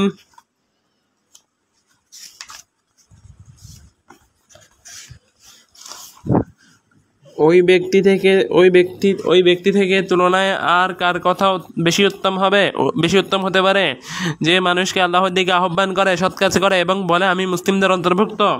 সূরা ফুসসিলাত আয়াত 33। অন্য আয়াতে তিনি আরো বলেন, কুল হাযিহি সাবিলি আদউ ইলাল্লাহি আলা বাসীরাতিন আনা ওয়া মান ইত্তাবা'আনি ওয়া সুবহানাল্লাহি ওয়া মা আনা মিনাল মুশরিকিন সুবহানাল্লাহি ওয়া মা আনা মিনাল মুশরিকিন। বলুন, এটাই আমার পথ। আল্লাহর প্রতি মানুষকে আমি ডাকি জেনে বুঝে, আমি এবং যারা আমার অনুসরণ করেছে তারাও। আর আল্লাহ কতই না পবিত্র, মহান, এবং আমি মুশরিকদের অন্তর্ভুক্ত নই। সূরা ইউসুফ আয়াত 108। নবী সাল্লাল্লাহু আলাইহি ওয়াসাল্লাম বলেছেন, মান দাল্লা আলা খায়রিন ফালাহু মিসলু আজরি ফাইলি। যে ব্যক্তি কোনো ভালো আমলের পথ প্রদর্শন করে তার জন্য আমলকারীর সমান সওয়াব রয়েছে। সহিহ মুসলিম 1893।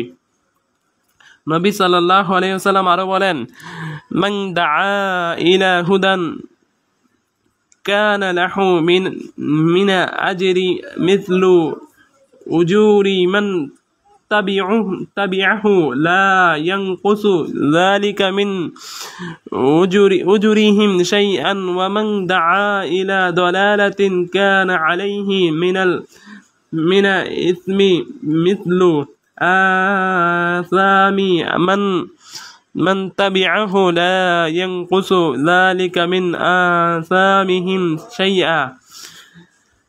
যে ব্যক্তি সঠিক পথের দিকে ডাকে তার জন্য সে পথের অনুসারীদের প্রতিদানের সমান প্রতিদান রয়েছে, এতে তাদের প্রতিদান হতে সামান্য ঘাটতি হবে না।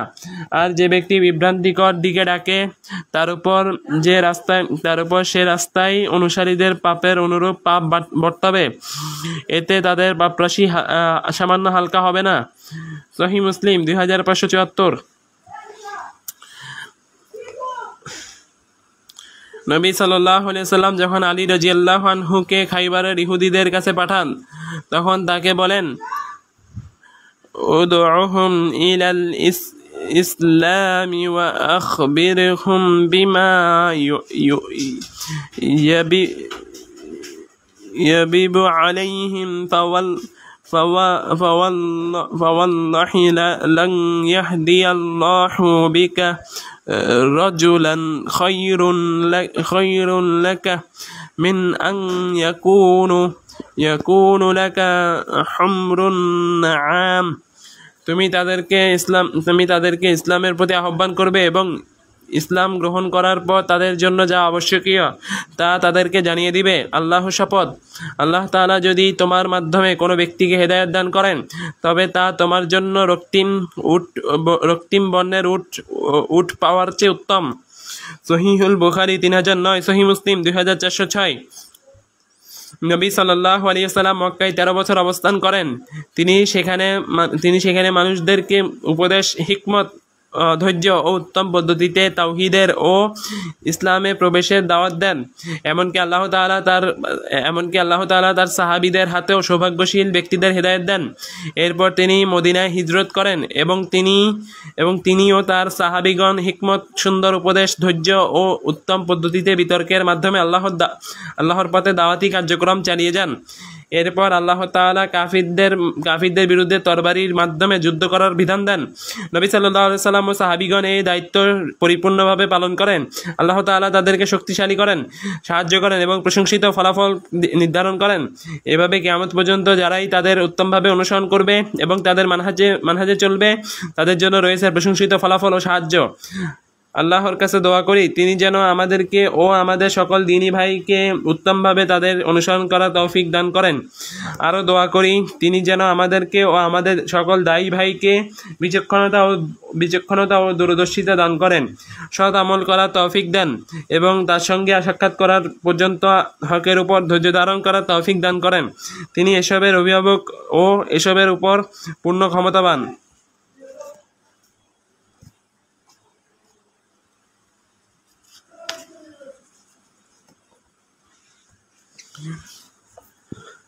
وصلى الله وسلم على نبينا محمد وعليه وصحبه وأصحابه ومن تبعهم بإحسان إلى يوم الدين। মজমুল ফতোয়া ওয়াল মালাকাত 9 খণ্ডের 124 পৃষ্ঠায় শেখ ইবনে বাজ ও শেখ আলবানী রাহিমাহুমুল্লাহ এর আলোচনায় শেখ সালেহ ইবনে উসাইমিন রাহিমাহুল্লাহ এর টিকা। দুই শেখ ইবনে বাজ ও শেখ আলবানী, দুই শেখের কথা থেকে বোঝা যায় শেখ ইবনে উসাইমিনকে আল্লামা আলবানী ও আল্লামা ইবনে বাজের টিকা পড়ে শোনানো হলে শেখ এই সংক্ষিপ্ত উপকারী টিকা লিখেন, যে ব্যক্তি তা হালাল বলে বিশ্বাস করবে সে কাফির হয়ে যাবে। দুই শেখের কথা থেকে বোঝা যায় যে ব্যক্তি তা হালাল বলে বিশ্বাস করবে সে কাফির হয়ে যাবে। আর যে ব্যক্তি মানবরচিত বিধানে ফয়সালা করবে এই বিশ্বাস রেখে যে তা নাফরমানি ও আল্লাহর আইনের বিরোধিতা, তাহলে সে কাফির হবে না, কারণ সে মানবরচিত আইনে বিচার করা হালাল মনে করেনি। ভয় বা অক্ষমতা বা এ জাতীয় কারণে কখনো মানবরচিত আইনে বিচার করা হয়ে থাকে। অতএব সূরা মাইদার উপর্যুক্ত 3টি আয়াত তিন অবস্থায় প্রযোজ্য হবে। ক, যে ব্যক্তি আল্লাহর দ্বীনকে মানবরচিত আইনে পরিবর্তিত করে মানবরচিত আইনে বিচার ফয়সালা করে, তাহলে তা হবে এমন বড় কুফর যা ব্যক্তিকে দিন থেকে বের করে দেয়, কারণ সে নিজেও আল্লাহর সঙ্গে আইন প্রণেতা হিসেবে নির্ধারণ করে নিয়েছে। যে ব্যক্তি নিজের প্রবৃত্তির তাড়নায় বা নিজের বিপদের কারণে বা এ জাতীয় কারণে মানবরচিত আইনে বিচার ফয়সালা করবে, তাকে কাফির বলা হবে না, তাকে কাফির বলা যাবে না, বরং তা ফাসিকি হবে। যে ব্যক্তি সীমালঙ্ঘন ও জুলুমবশত মানবরচিত আইনে বিচার ফয়সালা করে, এ ব্যক্তি মানবরচিত আইনের প্রতি উদারতা প্রদর্শন করে এবং এমন কাজ করে না, বরং নির্দিষ্ট এক উদ্দেশ্যে মানবরচিত আইনের আশ্রয় নেয়, যেমন কারো থেকে প্রতিশোধ নেওয়ার জন্য মানবরচিত আইনে বিচার করে, এমন ব্যক্তিকে জালিম বলা হবে। কাজেই বিচারকারীদের অবস্থাভেদে তাদের বিধান ভিন্ন ভিন্ন হবে।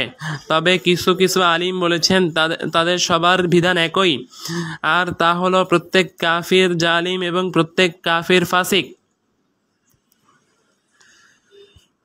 প্রত্যেক আলিম বলেছেন তাদের সবার বিধান একই, তা হলো প্রত্যেক কাফির জালিম এবং প্রত্যেক কাফির ফাসিক।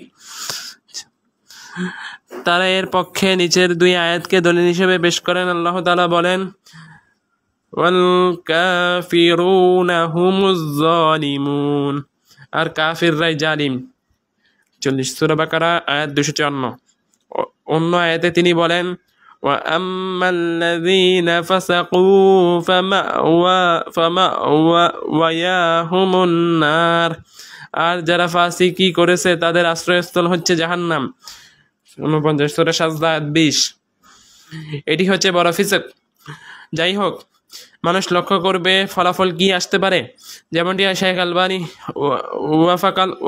ওয়াফাকাহুল্লাহ ওয়া রাহিমাহুল্লাহ আইজান ফিদ দুনিয়া ওয়াল আখিরা বলেছেন, বিষয়টি তত্ত্বীয় নয়, বরং গুরুত্বপূর্ণ হচ্ছে বাস্তবিক প্রয়োগ করলে এর ফলাফল কি। কাইফা নুআলিজু ওয়াকিয়ানা আলিম, পৃষ্ঠা 73।